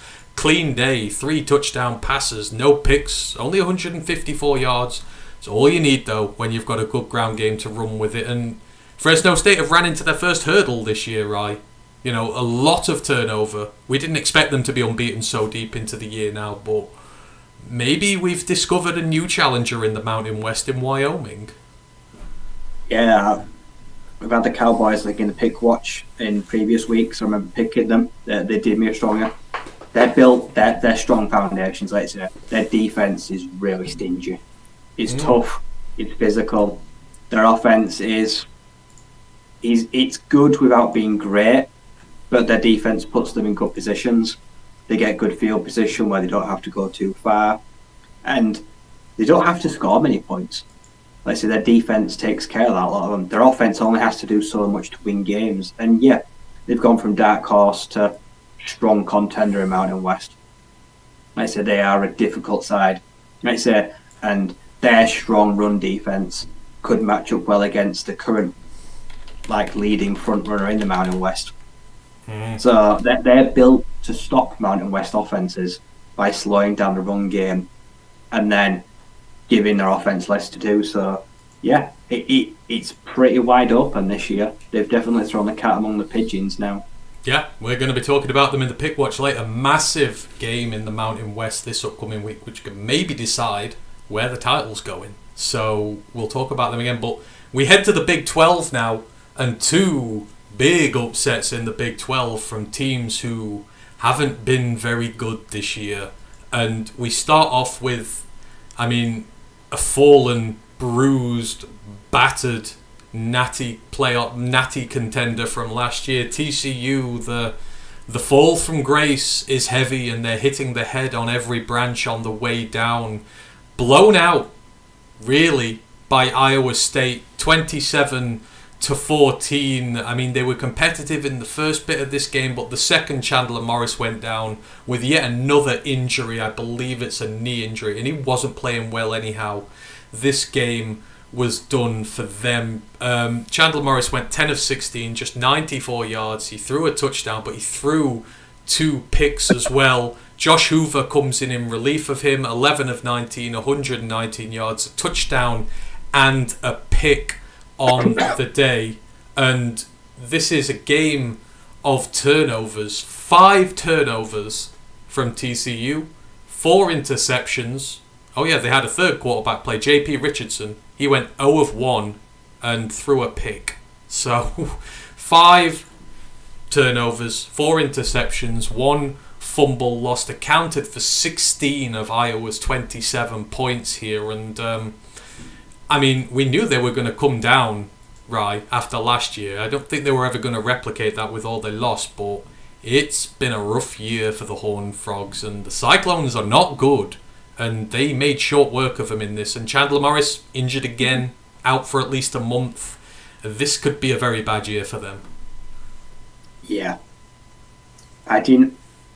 To be honest, I've never been that high on Chandler Morris. I knew even if he played a full year at TCU, wouldn't be great. You can't lose all that good feeling. Like, it's not just players you lose. You lose all the momentum and all the good feeling you had from last year. And like, now it's souring. I really like them. I love their head coach. It's not their fault. It's a roster now, in my opinion, devoid of talent and leadership. The leadership's all gone. You can't lose Quentin Johnston, Kendre Miller, and your quarterback. You can't lose them leaders. And then defensive side of the ball, you can't lose Hodges Tomlinson. You can't lose guys like that and just expect you can replace talent. Talent's always there and around, but leadership, accountability, like I say, guys like that, it's gone. They're a very, not immature, they're a very, it's naive. It's a young, naive team. And yeah, the fall is going to be hard. It's going to be heavy. To be honest, just shut Chandler Morris down. I don't see the point, even when he heals, of throwing him back in there. You don't really gain a lot. You might as well just ride the season out, no matter how ugly it gets with these other 2 quarterbacks. And on the flip side, like I said, we've said the Cyclones were bad, but Rocco Becht, in the last 3 weeks, the freshman, has got a lot better. The quarterback, I've seen a vast improvement. And Iowa State, their defense, like I say, it's stingy. It gets takeaways. It's physical. They're a long way from competing in the Big 12, but they're not a nice team to play. They smack you in the face. Like I say, they're really physical. They've held a lot of Big 12 teams to short wins this year. They've been hard to beat in conference. They've played well, and the young man under centre, I'm a believer. He'll get better. This is a team. I think this is a team going in one direction, and TCU are going in the other. And his big thing, Rocco Becht, the quarterback you mentioned, he stopped turning the ball over. I mean, like, these freshmen, they turn the ball over a lot, and he did at the start of the season, but he was clean last week. This week, 16 of 28, 138 yards and a touchdown. Not mind-blowing numbers, but keeping the ball when you've got a good run game as well. Eli Sanders had 99 yards and a touchdown. Abu Sama had 59 yards and a touchdown. They were averaging about 8 yards per carry on the run game. So all you need is to be efficient, and you'll build your confidence that way. That's where he's really growing now, isn't it? The turnovers. They're going to win the season fairly well. They're going to pick up a few scalps, I think, and maybe next year, they'll start the season better. That's where they let them down this year, the first 4 or 5 weeks. You just need... Yeah, I think next year they'll... I don't know. They might make a bowl game this year, but next year they should start the season a lot better. He'll have a lot more confidence coming into the season. You just need a mid-conference level offense with that defense to make a contender. That's all you need. Short field, like I say, give the ball back at midfield, gets takeaways. Quarterback's is a best friend. Is a good defense. Whereas TCU, it's not going to improve anytime soon. No, it's not at all. And they're not the only team who struggled. I mean, the Big 12 title seems like a bit of a thorn at the minute. Teams go up there, they win it, and then they fall from grace. And TCU were just one of the 2 teams in the title game last year. The other one, the team who upset them, Kansas State, they're also suffering their own fall from grace this year. We came into this season thinking they could maybe go back-to-back this year. You had the loss to Missouri, on the 61-yard field goal, and you're like, you should probably have won that. And then this weekend, out come Oklahoma State out of nowhere, who have been awful all season, and then on the road, Kansas State lose 29-21 against the Cowboys, who suddenly have found a little bit of a mojo there, and they still didn't play great, but another game about turnovers. Kansas State. Will Howard. Oof, he had a clanger, didn't he? Yeah, Kansas State, 4 turnovers, 3 picks and a lost fumble. Oklahoma State just 1. The points differential, so the turnover look from those picks, 11 points. You lose by 8. Turnovers account for 11. Another team turning the ball over too much, and a team who are not doing so well are taking advantage of the short field, of the opportunities that you give them. They're 3-2 on the year. There's only 1-1 in the Big 12, but they also have underwhelmed this year. Yeah. From what I've seen and what I've watched, it's one of the messiest quarterback situations in the FBS. I've seen Oklahoma State play 3 quarterbacks most games, like I say, including the Mike Gundy's son, Gunagunda, like I say. And have any of them to me stood out? No. It's like half of them will throw a pick, half of them they'll come out on that design plays, but there is no guy. They don't have the guy. Spencer Sanders was the guy. He's gone. He's not even playing. I bet they wish they still had him, but yeah. But like I said, they've got a defense, and as bad as the offense can be at times, their defense gives them hope. It gives them life. It breathes fresh air into them. It sparks life into an offense. And very uncharacteristic game for Will Howard.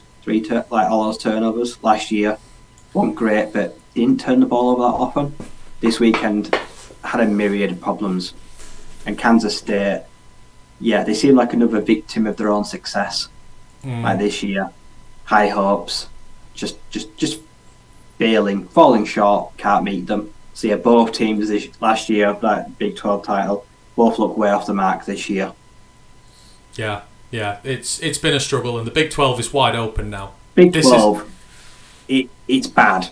It's really bad, but it's funny. Yeah. It's kind of every week one of the others is just like upsetting one another. It's chaos. Yeah, everyone can beat everybody, and sometimes those leagues are fun, even if they're devoid of elite teams in there. So I have no idea. Well, even like BYU and that, they're playing really well. Yeah. I'd say the Big 12 is going to be really interesting, and then the teams that are coming in as well. Like, it's just going to be an absolute battle royale free for all next year. I can't wait. Yeah, and this is a perfect time for Kansas to strike. This could be Kansas's year. Like, them and Oklahoma now. I mean, it's in Oklahoma's hands, but after that, everyone's forgotten about the Jayhawks, and it's like they're 5-1 at the minute, and they're beating teams quite handily. So, yeah, this could be the year of the Jayhawk, man. I'm not sure if I had them in the title game. I hope I did. I'll have to go back and check, but we'll see with that one. Anyhow, so for the major upsets, that was everything there. But we're coming to the Survivors Corner now, and I'm not going to tell you the first game we're going to discuss, right? Because I'm going to have you to guess it. So the next team we're going to talk about are the biggest frauds in all of college football. Guess who they are? When will they lose? I'm getting so pissed off with them surviving. Yes, we're on the same. All the times, yes, of course. I mean, even if they go unbeaten, how do you put this team in the playoffs? They're so bad. Yes, and if you haven't figured it out by now, we talk about them every week because they are rank frauds. USC, the Trojans, and this was the closest they've come to that fraudulence being exposed to the entire world. But survivors of 3 overtimes against Arizona, and I mean the Wildcats have not been the force that they were last year, and there's no Jaden Delora in that team either. This is the backup quarterback playing for Arizona, and let's just look at Arizona's offensive stats in this one. You want a team that's 554 yards of offense for Arizona in this one, compared to 378 from USC. They shouldn't have lost this. 304 yards through the air, 215 yards on the ground. They were up, what was it, about 17-0 early, and in credit to USC, they did fight their way back in to this one. I mean, the turnovers didn't count for much. There was only one from Arizona, only one from USC. But just listen to the offensive stats for Arizona. So Noah Fifita, he is the backup. 25 of 35, 304 yards, 5 touchdowns, just 1 pick. He took 3 sacks as well.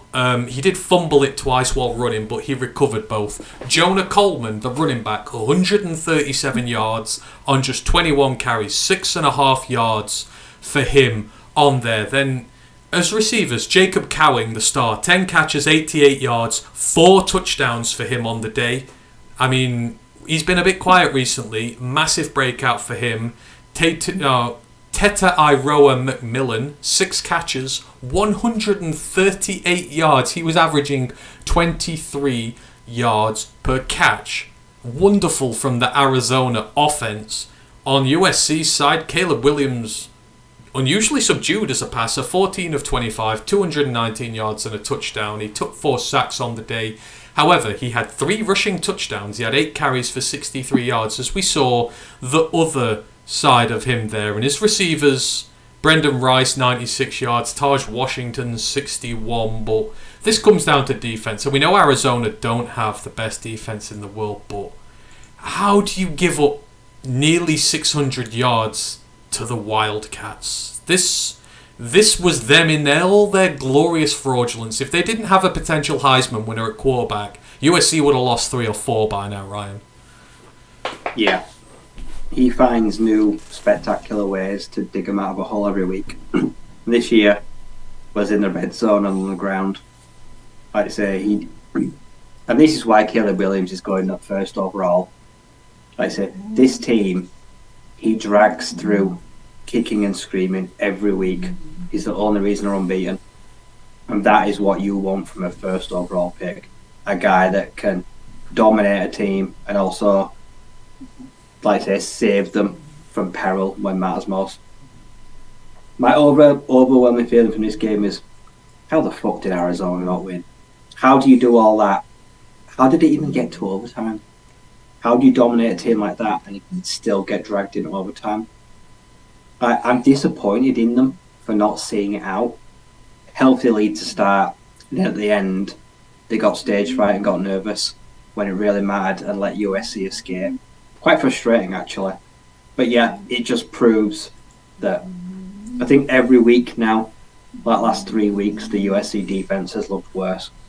Yeah, absolutely. And you look at Arizona's stats on offense, 51% success rate, that's 88th percentile, 7.1 yards per play, that's 82nd percentile, 13% explosive play rate, that's 91st, third down success rate, 75th, 50% in the red zone, which is great. It's just, and this is if that's Jaden Delore, you can understand that.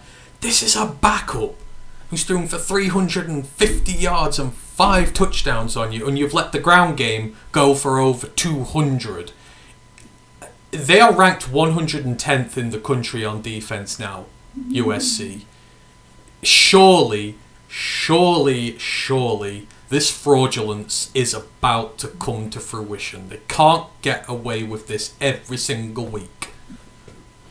Well, the big boys are coming up now, aren't they? They're about to be exposed. Their luck just ran out. Yeah. Like I say, Oregon, Utah, UCLA, the Washingtons, they're on the horizon. And one of them, don't have to stop Caleb Williams. We've seen that now. You don't have to stop Caleb Williams. You've just got to slow him down and then beat on his defense, and you will beat them. Yeah. And some teams now have got close. I can see a couple of losses coming quickly, and it's gonna taste all so sweet when they do, when everyone shuts up about them. I'm gonna go out on a limb here. They are not a playoff caliber team. They are not a Pac-12 championship caliber team. I don't even think they're a New Year's 6 caliber team. You cannot have the 110th ranked defense in the nation and call yourselves a good team. And how Lincoln Riley keeps getting worse. It's like, you think it can't get any worse on defense. You think somewhere along the line it's going to get better. And he's at rock bottom now. Complete rock bottom. And yeah, they're not a good side. They are led by a generational quarterback. And they've got some really good playmakers. That's it. There's nothing on the defense, and in other areas they are poor. So, yeah, survive by the skin of their teeth, and Arizona will be kicking themselves for the rest of the season that they let that one get away. Other close calls this week, and to an underdog who really acquitted themselves well. I mean, Arizona did, but they ultimately came up short. But a team who played hard all game. We talked about them last week. I was wondering whether to go for them or not, but you kind of called it. An offense was just a little bit too strong for them, but this went right to the end of the game. The Missouri Tigers, they look like a legitimately good team this year. They lose 49-39 to LSU, but this game turned on a pick six right at the end of the game.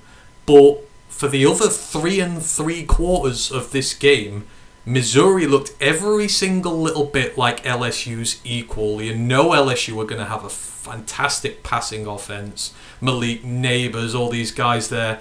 But, I mean, I tell you what, Missouri has an absolute superstar in its ranks with Luther Burden. Like, 11 catches, 150 yards on the day. He tore that LSU team to shreds. And I think they lost by 10, but Missouri are going to come out of this with a lot more positive than bad on that record, Ryan. Yeah. This was their justification that they are closer away than they are further away. Like I say, I picked LSU, but I didn't have total confidence in them. I knew they'd bounce back. I didn't know if they'd win, but I took a punt on them. And yeah, this was probably one of the most entertaining games of the season so far. Like, they bounced back well after the Ole Miss lost. But yeah, Brady Cook, we saw the best and worst of him this week. Like I say, he made some mistakes, but he also made some big plays. But we showed that, like I said, the Tigers, well, the Missouri Tigers, they might be on the precipice of challenging. After so many years left out in the cold, bit of a joke, like I say, just irrelevant. They finally got back up to having pride. Like I say, their fans now give some excitement. Like I said, there's a lot of key moving pieces on that team, some great talent. And yeah, for 3 quarters, they made LSU work for every yard they got, even with their star receivers made life difficult for them. And, well, the first thought is, how do they keep hold of Luther Burden? How do they stop him entering the portal? That, for one, is going to be so hard. You've got... Because the guy's an absolute star, and everyone knew he was going to kind of keep hold of him. Like I said, but as long as they have him, they can win every week.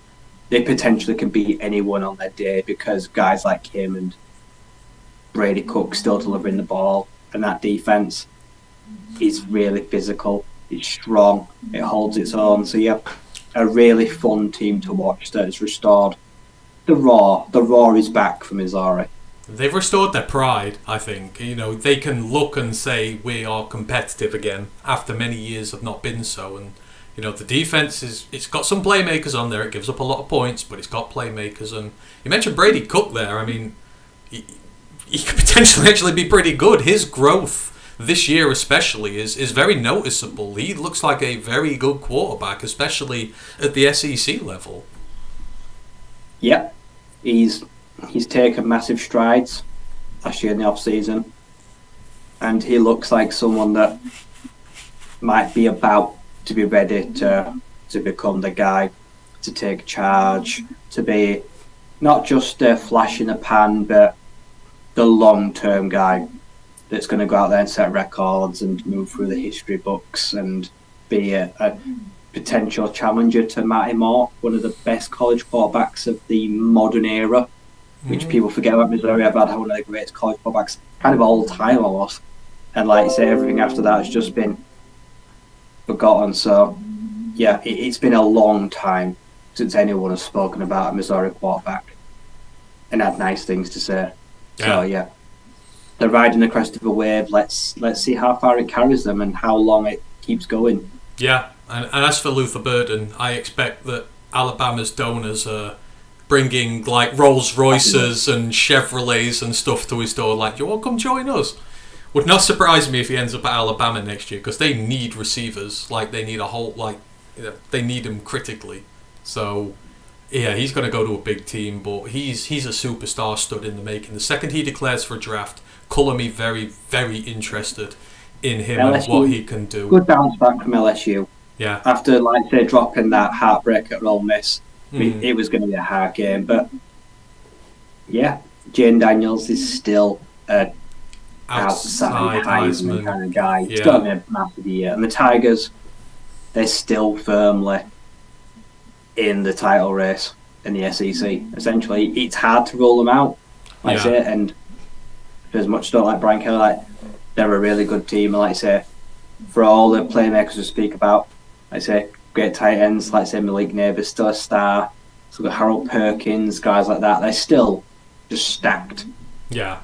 Yeah, their defense needs work, like big work, but the offense is fine. You know, you're going to put up a lot of points on a lot of teams. And yeah, Daniels is an outside Heisman guy, but their playoffs are done.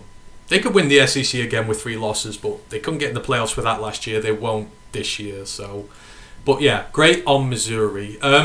Moving it on, and I'll give you another hint here. There was another team who nearly got upset this weekend, who we wouldn't have expected, and very close to home for yourself, Ryan. That was pretty good. Yeah, the Arizona State Sun Devils, after been asleep all season, getting blown out at home by Fresno State and more, welcome Dion to town and the Colorado Buffs, and wow, for 3/4 of this game, it looked like Colorado were going to lose. But something happened. They managed to get in there. Arizona State, they're still crawling before they can walk at the moment with this new team. But, I mean, they looked impressive, right? I mean, the run game wasn't really there. But Trenton Bourget, he tore that Colorado team to shreds. And, I mean, you know, they are probably got the better team at the end of the day. But this was very close, and positive signs for the Sun Devils. And for the Buffaloes, it's kind of like, yeah, you've been exposed now. You're an okay team, but you're mid-tier Pac-12 now. But good performance from Arizona State. Yeah, it's, like I say, it's a long-term project, ASU. I probably expect half these players to get fed up and hit the portal in the year. We'll reset again. But we've now seen Jaden Rashada in a couple of games hurt. We've seen Drew Pine play a game, play okay. And last year, Trenton Bourget was the starter after Emory Jones got hurt. He played most of the year. Like I say, so we've now seen all of our quartet. And yeah, Bourget played the best quarterback game of the season for Arizona State. Had a really good game. Elijah Badger, who's supposed to be their top target, had a good day. Cam Skatibo, had a quiet day on the ground, caught some balls.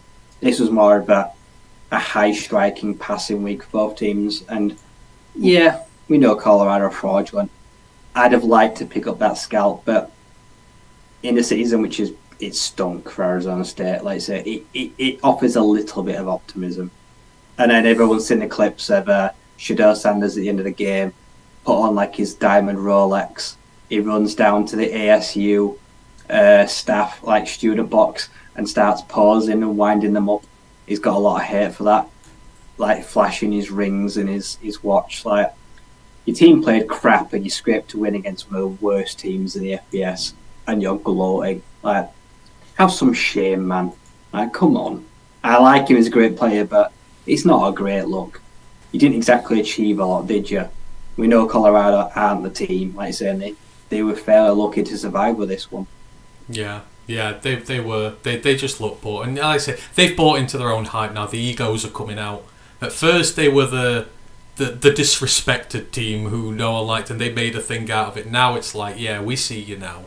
you're the arrogant team now who believe it all. So, yeah, Colorado lucky, Arizona State looking better. Hopefully they can put some performances together.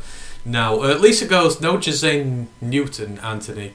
No, he's not going to... I'm guessing this referring to the mock draft, but no. He's not going to be there at 25. People are mocking him in the mid-20s. He's a top 10 pick. He's well gone. We're going to have to draft up for him. So, if he's there at 25, I'd take him hands down and run it in, but he ain't going to be there, so... But still love him. Others in the Survivor corner. I'll go through the others, mention anyone you like here, right? But Alabama, once again... you know what? No, let's talk about this. 26-20 winners over Texas A&M. And again, another team... Like, Louisville were really good in a game and finished it off. Texas A&M are one of the first here where they started the game really well against Alabama and then they switched off. This Bama team continue to look bad and Milroe continues to look not great. And again, they were very lucky that Texas A&M just happened to be worse than them on the day. This is two bad teams playing one another and Bama just having a little bit more quality. Yeah. I was disappointed in A&M. I thought, this is their chance. Go out there, get a quality win, and beat on an Alabama team that everyone knows is in rebuild mode. Like I said, Jalen Milroe, fine. But compared to the last, 4 or 5 Alabama quarterbacks, the guy wouldn't lace their cleats. No. He can't, he don't belong to be named in the same breath as any of them. And yeah, A&M start well, but switch off. Pretty much it's almost like they thought the job was done and let the Crimson Tide claw it back and then in the end see the victory out. So I haven't learned anything about either of them that I don't already know. They're both pretenders. Yeah, I think that's the thing. It was just put. I watched it and I was really hopeful that Texas A&M were able to do it, but they're just not good this year. And now that they've lost a quarterback, I think that they would have won with Wiegman. I think if Wiegman plays that game, they win. They just don't look the same without him at the moment, and that's a shame. Because this Alabama team's bad, and now them, Miss State, Ole Miss, all these teams still can't beat them when they're bad. They're missing massive opportunities to register big wins here. And like Alabama are top of their conference, and you're like, how? How are they top? But they are. So they go look at these as a massive missed opportunity. Other teams who just survived this week, my own NC State, I have to put them in there. 48-41 winners over Marshall, who looked hella impressive. Obviously giving up 50, but putting 40 up on the road against Power 5 opposition, big for you. Especially as a lot of it was through the air, which they don't normally do. Northwestern, the joke of the Big Ten, barely beating Howard 23-20, and Howard actually had more offensive yards. He had 350 yards of offense in this game, Howard did. Northwestern had just 300. And then Clemson, who continue to look bad, narrowly beating Wake Forest at home 17-12. And this is not a good Wake Forest team. Some big teams really struggling this year, right? Yeah. They're just some teams that are only in the position they're in because everyone else around them sucks. Like Alabama. Like Clemson. Like, if it wasn't for, losing Ryan Leonard, things like that, little things happening around them, it feels like some of these guys are almost a shoo-in for their title game. All they have to do is just hold their nerve and they don't have to actually play any spectacular football, and they'll almost get there by default, which just kind of sucks for them. And it feels like Clemson are a really long-term project. Like I said, I feel like Cade Columbia. He's not. I expected him to make the start of the season quicker, better, but maybe right now it's a lot on the young man, and he's taking quite a while for him to find his feet. They should go and find Wake Forest is rotten, yeah. Yeah. Clemson should go and find a good group of 5 quarterback and get him in the portal and bring someone in who's battle hardened and ready to do it and ready to prove themselves. 'Cause I don't think Klubnik's it. I agree. You put 17 up at home against Wake Forest, who just are not good, and the defense has not been that good, and it just feels so flat for them. Their season's done. It's over. So yeah, it's poor there. Northwestern are just a joke. They should go and join the MAC at this point. They're just complete non-thoughts in the Big Ten at the minute. Go join the MAC. Go win some games. Go enjoy yourselves a bit more. Don't put yourself through this humiliation all the time. So a lot of teams skating through by the skin of their teeth this week. Going to move into the pick watch games now to finish this off. I'd like to say that big time disappointment. I regret picking Hudson Card as my preseason quarterback to watch. Yeah, they've been terrible. They've been terrible, and he has looked rough. I thought, yeah, he gets a chance to start, and like, oof, they have regressed. Purdue, yeah. Was big. The power of the Brohm-ance. It's the Brohm-ance is working in Louisville now that Purdue don't have it. They're looking bad. So you need some love from the bros in your life. Moving into the pick watch games now, and we did better this week. You went 6-4. I went 5-5, but 7-3 was the winner, so we weren't that far behind. But pick for biggest disappointment of the week. They torpedoed their own chances, and I use that pun because it's the only funny thing to say about them at the minute. The Maryland Terrapins, 10-10 at the half against Ohio State, which shouldn't have been the case. They absolutely battered them around in the first half. Then Taulia threw a pick 6. Come out at the start of the second half, 6-minute drive, touchdown, you're 17-10 up, everything's going swimmingly, and then you just completely and utterly fall to bits. You can't put forward one good offensive drive. Taulia starts throwing picks like they're going out of fashion, and Ohio State, once again, they are USC level frauds for me this year. I'm sick to death of them, and somebody needs to step up and beat them. Notre Dame should have done it, Maryland should have done it, but they run out 37-17 winners, right? It looks very comfortable, but Ohio State are just as big of frauds as USC this year. Yeah, Ohio State terrible. A team lacking playmakers. That's lacking like individuals that are able to take the game by the scruff of the neck. A quarterback that still has lots of question marks. I'm just glad I knew when Taulia Tagovailoa gets on any big stage, he absolutely shits the bed, and I knew not to pick the Terps. Like I say, it's so weird. Like I say, he only. I don't know. Is it fair to say he only beats up on bad teams? I think he is. Yeah. It looks like whenever he plays anyone good, they look terrible. Maryland, and that's just really frustrating. When was the last signature? When was the last? Yeah. I think I know which one of the Tagovailoa brothers got all the talent and the actual bottle. It wasn't Taulia, unfortunately.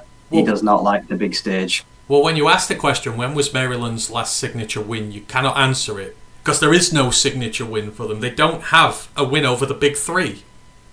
And could have been Michigan last year. They were ready for him. Should have been Ohio State this year. That third quarter says to me, Maryland are nothing but frauds. It doesn't matter what they do now. I've lost interest in Maryland. You had a chance and they've blown it. Yeah. But at the same point, I'm feeling more and more confident by the week that my prediction that Penn State are going to beat the living bejesus out of Ohio State is correct. They meet each other in a week and a bit from now. And I have seen nothing, not one thing from this Ohio State team that concerns me when it comes to this Penn State side. This was all Kyle McCord in this one. He threw for 355 yards and 2 touchdowns, but he's got Marvin Harrison to do it for him. I mean, there were sections in this. I don't know if you saw much of it, but there was a throw to Julian Fleming when he's running for a touchdown. He's in about 10 yards of space running to the end zone, and McCord underthrows him so badly that he has to run back, drop to the ground, and reach as far as he can to get it. And it's like, you put it on the money, that's a walk-in touchdown, and he's in the middle of nowhere in a clear pocket, and he misses him so badly. Ohio State quarterbacks are carried by the wide receivers. That is fair to say, is it not? Oh yeah, McCord looks naff. Yeah, I mean, There's no. These Ohio State wide receivers will give that Penn State defense a lot of trouble, but the Penn State defense will probably get to Kyle McCord before he's even allowed to make these bad throws. yeah. I have no doubt whatsoever Penn State should and could handle if be the Buckeyes come to it. If they don't, oh boy, I'll lay into the Nittany Lions if they. You can get in line behind me. If they lose to Ohio State next week, I'm going to spend a whole show talking bad about Penn State because I have put all my stock in them this year. So they should have no problem. Michigan are going to absolutely destroy Ohio State last year. I said 3 scores last year and everyone laughed. I would put it up to 4 scores this year. I think the gap has grown even bigger. Given how Michigan's defense is playing this year, it's ferocious. They are going to have their way with Ohio State again. It doesn't matter where it's played, they're going to beat them by 30 or 40 points. Can Penn State do it on the big stage? That's the only question for them. And if they can, then I'll get the Michigan-Penn State game that I so badly want. Other games in here I'll just quickly go through. Oh, Washington State. They did it right. We wondered, can they take the jump from mid to good in the Pac-12? And ultimately, no. UCLA, they go to the Rose Bowl. Big game. You've beaten Oregon State a few weeks back, who was a signature win. UCLA coming off a bad few weeks for them when the offense looks rank. But, I mean, wow, the UCLA defense it's like West Virginia's. It's relentless. Cam Ward hadn't thrown a pick this season before this. He threw 2 in this. He coughed up a fumble.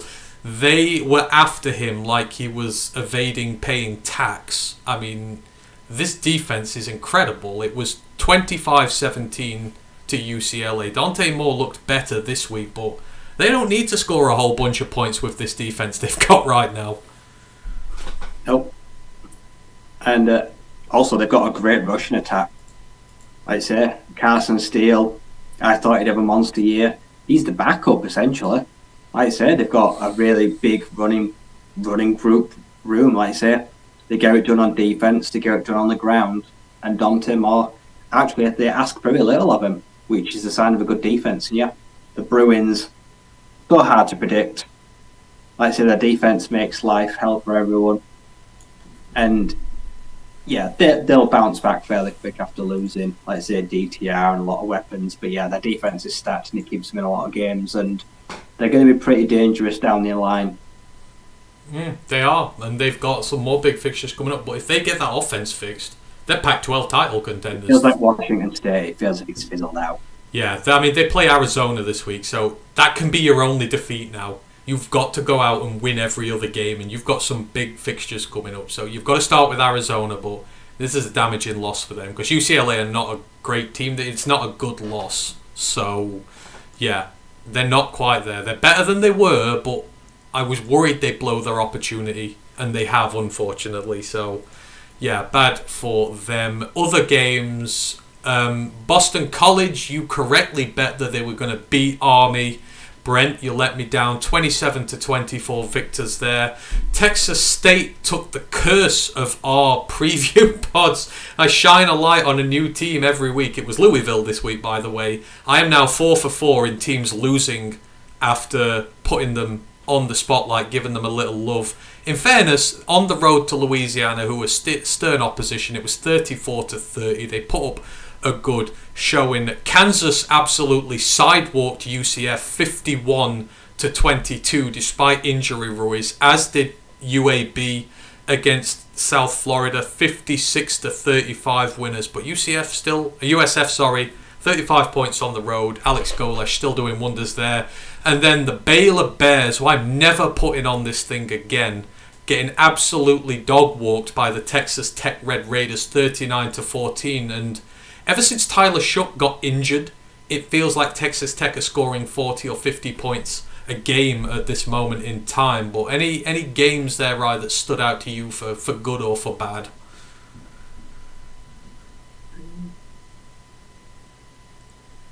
I mean, Baylor, he needs firing. I'm going to say that now. He should be on a hot seat. Like, red hot coals. David's in trouble. Yeah. He's had a plethora of quarterbacks, and none of them are getting the job done. No. They all still turn the ball over. UCF, I was quite surprised. But weren't they like the 5th best offense in the nation up until like a week ago? And then they got their ass handed to them, and it wasn't even that close. I suppose you put that down to as a pretty rotten week for them. Yeah, it was terrible. Didn't they just give Malzahn another extension? Yep. Like massive ass extension, and then he gets his ass. That guy is scheduled to be there for like 11 years or something. I'm telling you now, UCF are going to regret that contract severely, and I reckon in as little as a year they'll be like, why the hell did we do that? Hatter's House is in the building. He says, go UCLA. Hey, you know what? That UCLA defense is legit. I honestly think it's one of the most aggressive, best-looking defenses in the nation. They throttled Washington State. And this was a team who just put up a ton of points on Oregon State, who also had a good defense. But UCLA, man, I can't think of the numbers off my hand, but it doesn't feel like they've given up like even 15 or 20 points much this season. So it's got to be one of the best defenses in the nation, and big kudos to that. South Florida, I mean, yeah, getting beaten out by UAB is not bad, but 35 points on the road, still trending in the right direction, right? Yeah. When they've played well this season, they've struggled to score. This week, defense, yeah, it went walkabout, didn't really show up, but at least their offense gave it a good go for once. It's going to click on both sides of the ball sooner rather than later. It's just not happening yet. No, but it's going to come, like you say. So enjoyed that one there. Other games to mention, just a couple I put in here. Old Dominion got another win this week. They beat Southern Miss. I don't know what's in the water there in Old Dominion, but they're having a pretty good year by their standards, given they lost everybody in the season just gone. And they were on the road to Southern Miss as well. They're only 3-point underdogs, but, well played, Old Dominion. I always look fondly on their wins. And Cal, I know Cal haven't won a lot of games this year, but they're putting up a lot of points, especially with Jade Knott at running back. They put up 40 on Oregon State. Unfortunately, they conceded 52, but I saw some bits of this, and probably a dark horse entertaining game of the week, but Cal at least seem to have found it on offense this year, but they're still bad overall. Yeah. I'd say it was Jade Knott that got Cal to beat Arizona State. He ran for like 160 yards. Their rush offense is strong, it's heavy. And this is a team that lost its quarterback. Like Chase Garbers? Yeah. I think he left last year, didn't he? Like so they lost their signal caller. That lost identity. But yeah, win or lose, they kind of still go out there and like try to put on a performance here. It's not a glowing indictment of Oregon State defense at all. No. Shipping 40 to Cal, that's kind of worrying. Yeah. But they're another team where their offense is pretty much a juggernaut. They're just trying to outscore teams at the moment. And I mean, the week before, Cal were pretty competitive against Washington as well. So, again, not a powerhouse in the Pac-12, but they're trending in the right direction. They're doing somewhat right. I mean, where are they going? Where did Cal end up? They're going to the ACC now, aren't they? Is it Cal? They're part of the ACC trade with Stanford. I think that's where they're going. They're not going to the Big 12. They're not going to the 12 or the 10, so no. Who knows? Lot of low-hanging fruit in the ACC, so maybe could be competitive going into their first year there. Anything else you want to mention from Week 6's action before moving to Week 7? Because, God, there was a lot this week. I mean, Georgia and Michigan look like the two best teams. I think that's pretty easy to say. Yeah, it's hard to really separate them two. But they've kind of pulled away from the pack, I suppose. I just want Michigan to play a good team. I actually think they're pretty good this year. I actually think they're better than I thought they would be, but need legit opposition, as do Georgia. So, but yeah, quite clearly far and away two of the best teams there. Right, okay, we'll leave that for Week 6 because there's been a ton in there. And let's move in to the Week 7 preview, obviously start with the pick watch games and then mention any other that we wish to, but there's only one place to start here this week, Ryan, and it's the Pac-12. The behemoths are starting to meet one another now, and we have the massive fixture, the number 8 ranked Oregon Ducks on the road to the number 7 ranked Washington Huskies, the battle of two unbeaten Pac-12 giants. They are sporting the 2 best offenses in the nation when it comes to success rate on plays. Oregon are number 1, Washington are number 2, and of course Oregon are looking for revenge this year. Washington came to Eugene last year and beat them, and most importantly, a battle of legitimate Heisman candidates at quarterback. So on Oregon's side, you've got Bo Nix. He's 131 of 163, which is an 80.4% completion rate. 1,459 yards, 15 touchdowns, just 1 interception on the year. He's got a rushing touchdown as well, although neither of these guys really rush the ball. And on the other side, you've got the outright Heisman favourite at the minute, Michael Penix Jr. He's 133 of 178. That's 74.7% completion, not shoddy at all. 1,999 yards, 16 touchdowns, and it says 1 interception here, but I'm pretty sure it is 2. In terms of their route here so far, Oregon have knocked off Portland, Texas Tech, Hawaii, Colorado, and Stanford, although they really struggled against Texas Tech. Washington have knocked off Boise State, Tulsa, Michigan State, California, and Arizona. In terms of defense, Oregon ranks 6th in the nation in total defense, give up just 255 yards per game. Washington rank, I've missed it out, but it's about 60th. They give up 365 yards per game.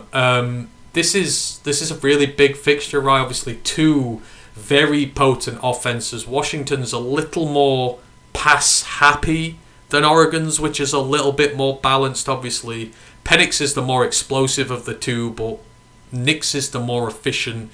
Oregon's defense is better on paper at the minute than Washington's, but the schedules have been kind of cupcakes, and I don't know how much you can take for that. But massive fixture, 2 unbeaten teams. Who are you riding with this week, Nix or Penix? I scoff at that Oregon schedule. It's garbage. All they've done is beat up terrible teams and struggle one of them. It's pitiful. Yeah, give me Washington. And it won't be close. The loser of this game takes a huge stride back in making the title game. The loser of this is in a lot of trouble, but yeah. Give me Penix. I think Rome Odunze and that better than Troy Franklin Jr. and those lot. I think their offense it's just going to be too much. So I have put Washington in the playoffs in my playoff bracket this year. So of course I'm going to back them, and I agree. They're at home. They've got the more explosive offense in terms of the passing game. Now I know Oregon's defense is ranked good, but as you've said, the schedule hasn't given them a challenge, and the 1 week they struggled was against Texas Tech. And what are Texas Tech? They're a pass-happy team with Tyler Shook, or at least they were at the time. They struggled against it, and all you need is a small semblance of a run game and you're fine. And I know Washington's defense isn't ranking well at the minute, gave up a few points to Cal and to Stanford, but we know it's a factory that makes good defenders, and they will show up on the big stage, and it's at home. I am with Washington as well, but someone's record is in. I think it's going to be a fantastic game for the record. But yeah, Huskies win it for me. Moving on, second up, USC. We're talking about them again, ranked number 10. See, even the rankings know they're frauds. They're unbeaten, 6-0, and they're still only ranked 10th. So even the ranking guys know that they're frauds. On the road at Notre Dame, who is still somehow with 2 losses ranked 21st. The battle for the jeweled shillelagh, as they call it, a wonderful trophy. The shillelagh is a wonderful prize, and I do love it. But USC, despite being 6-0, And despite the fact Notre Dame are just coming off a game where they got their ass handed to them by Louisville, USC are betting underdogs for this one by 2.5 points. What? Yep. How? Yep. USC are betting underdogs for this. So if you want, I don't know how, but go put your money on USC. They are outsiders for this game.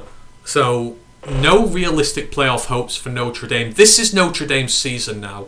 The only scrap of comfort they can get from this season is beating USC at home. But the Trojans' offense is dealing out 520 yards of offense and 52 points per game on average. It is an unstoppable juggernaut on offense. However, the defensive rank, as I've said, they're 109th in the nation. They give up 420 yards per game and 27 points per game on average. The Fighting Irish, their offense ranks 35th in both total and scoring offense, and their defense is ranked 12th in the nation in total defense. So you've got USC's juggernaut offense coming to town, facing the most elite defense it will have faced all season, and on the flip side, you've got Notre Dame, who on the day, if Audric Estime gets going and Sam Hartman has a good day, it is a legitimately good offense. It's at South Bend. We know USC are frauds. Notre Dame are exposed frauds at this point. Who do you have, Rye? See, I just can't look past USC. They're just going to score loads of points. And I reckon they'll heavily outscore Notre Dame. See, I feel like this is Marcus Freeman's career there. I know it's only a year and a half in, but you lose to Ohio State, you lose to Louisville, you lose at home in the Jules Shillelagh. What are you doing there? If you can't inspire them to win these games, you're no good there. And there's only a few games a year they need to win, and they come up short every time. I want to believe USC are frauds, and I know they're frauds, and I want to bet against them so bad. You know what, Notre Dame? You've got one last chance. Because I think they have got everything to lose in this. And I think they are going to go out and they need a performance against somebody. This is the week USC screw up. I'm going to go Notre Dame. And I pray to damn well that they do well in this. So Ryan goes USC. I go Notre Dame. I'm probably going to look stupid here. This is an emotional pick, but hey-ho, it's what I do. Third ranked matchup this week. The Miami Hurricanes, somehow still ranked, despite what went on at the weekend. They're 25th, on the road to UNC, who are ranked number 12. Now, I mean, all ACC action here, UNC, Tez Walker back in, but actually, winner might be a bit foregone, but this has the potential to be a really good game. Drake May versus Tyler Van Dyke could be very, very entertaining, and all these ACC teams are slipping up, and UNC do feel like they have a slip-up in them, and this may be it, but is it this week, Rye, or is Drake May going to get another win? So you're like me, you're not sure, are you? I'm not sure about this. This feels like ultimate banana skin territory if I bet against Miami.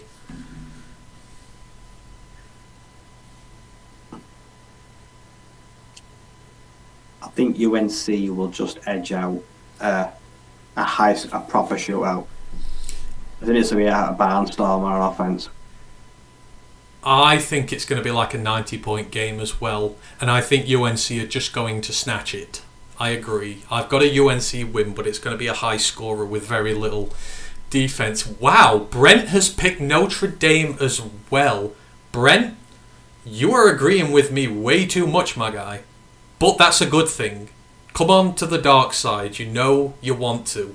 I love that pick there from Brent. He's been brave as well. I think we all just want USC to lose so we can expose them as frauds. Right, back to the Pac-12 next. UCLA at Oregon State. I mean, we know what these teams are. UCLA, excellent on defense, okay on offense. Oregon State, hit and miss. They've come up in big games this year and they've they've fallen. So can UCLA go and get a big road win against Oregon State, Rye? Yes. Finally, one defense is going to shut down Oregon State, and it's this week. Ooh, I like it. I thought I was going to have the hot take with this, but I'm going to go UCLA as well. I know DJ just threw for a ton of yardage and up until now. Yeah, I mean, you lose 40. You let Cal put up 40 points on you. UCLA can sure as hell put up 40 points on you if Cal can. So, and their defense is much better. I think UCLA are going to upset here. I do genuinely. So UCLA were in there as well. Brent goes UNC in that game. Yeah, we're all agreed on that.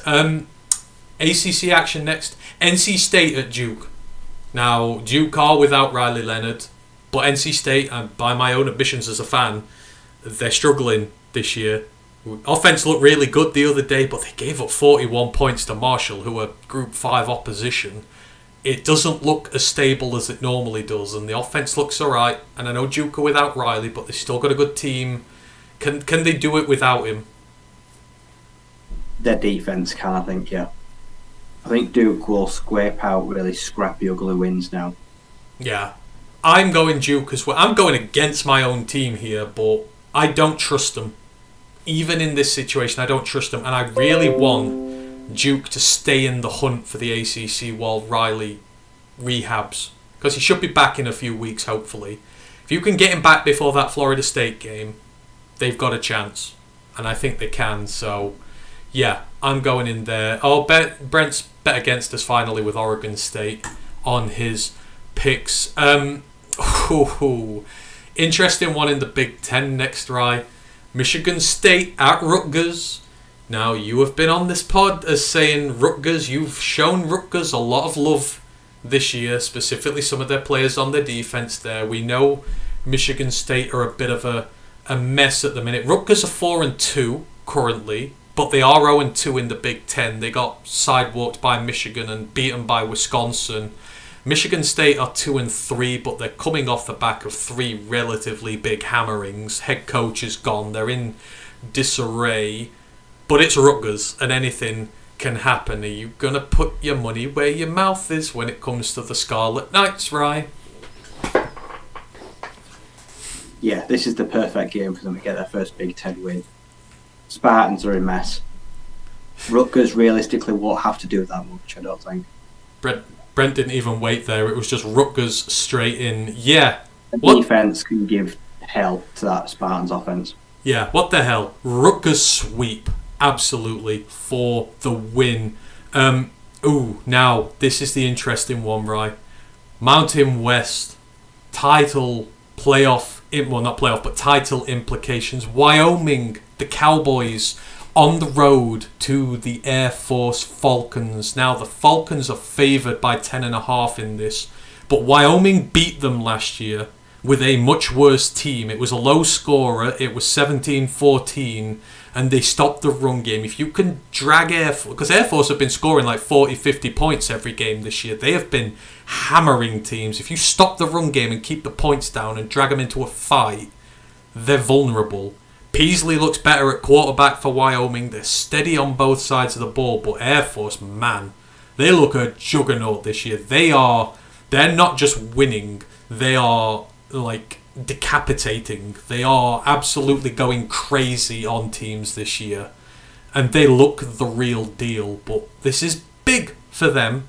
This is title credentials for the Mountain West. This is where Air Force can get over the line and put these thoughts about them behind from before. So, what do you reckon? Wyoming on the road at Air Force. Are Air Force going to break the glass ceiling at last? I think Air Force will have too much in offense. I think Air Force will win passing the ball. I actually think they will be forced to pass and they'll win. I actually think the quarterback threw for about 170 yards in the last one as well on like 6 passes. So is it Lassiter, the quarterback there? I can't remember rightly, but yeah, they actually look good and they put like 50 burgers down on San Jose. And yeah, so yeah, I'm with Air Force.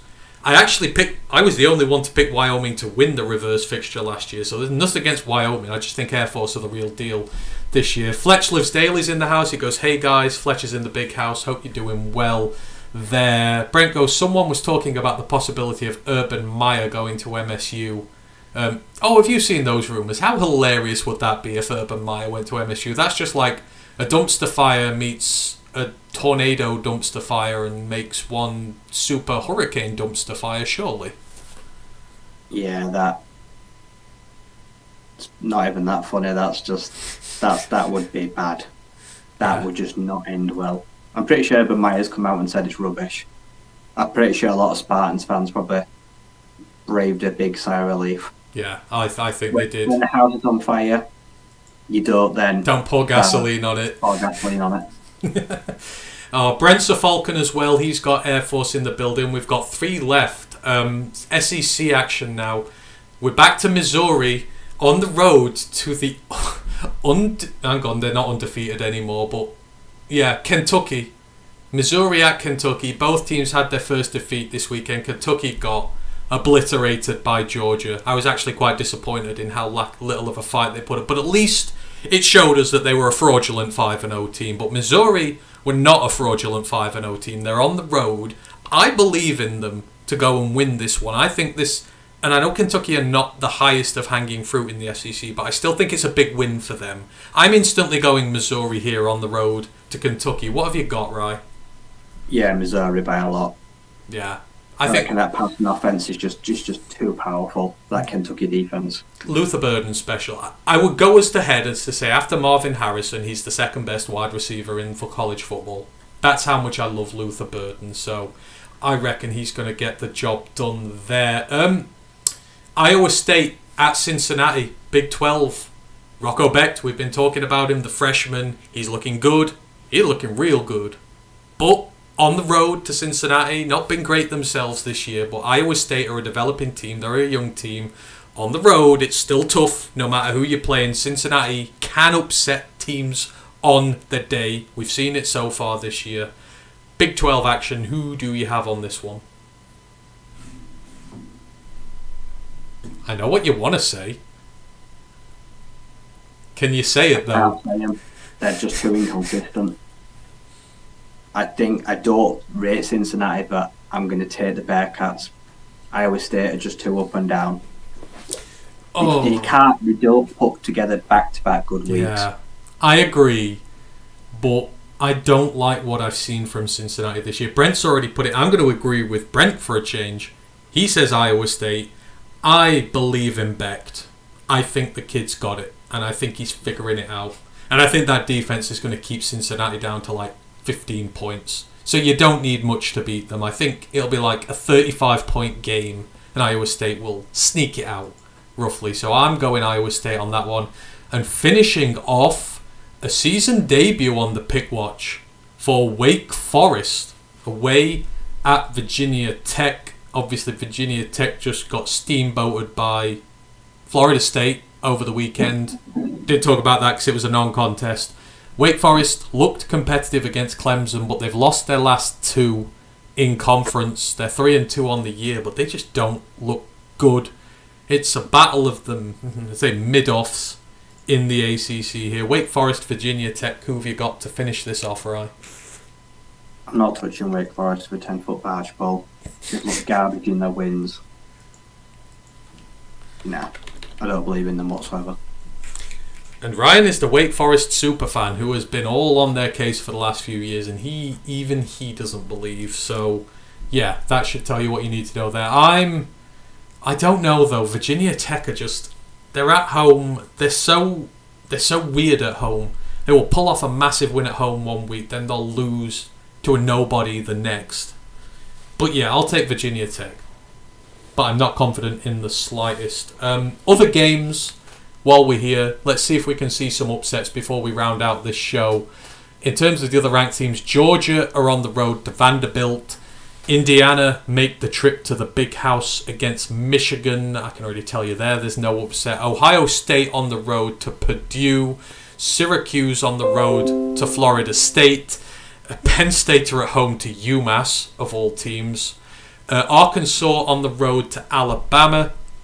Louisville on the road to Pittsburgh. Utah, who are ranked 16th, are at home to Cal. Tennessee are at home to Texas Tech. Washington State at home to Arizona. LSU at home to Auburn. Big rivalry game there. Kansas are on the road to Oklahoma State. And we've mentioned Mizzou already. In terms of the ranked games, Ryan, anyone you fancy an upset there?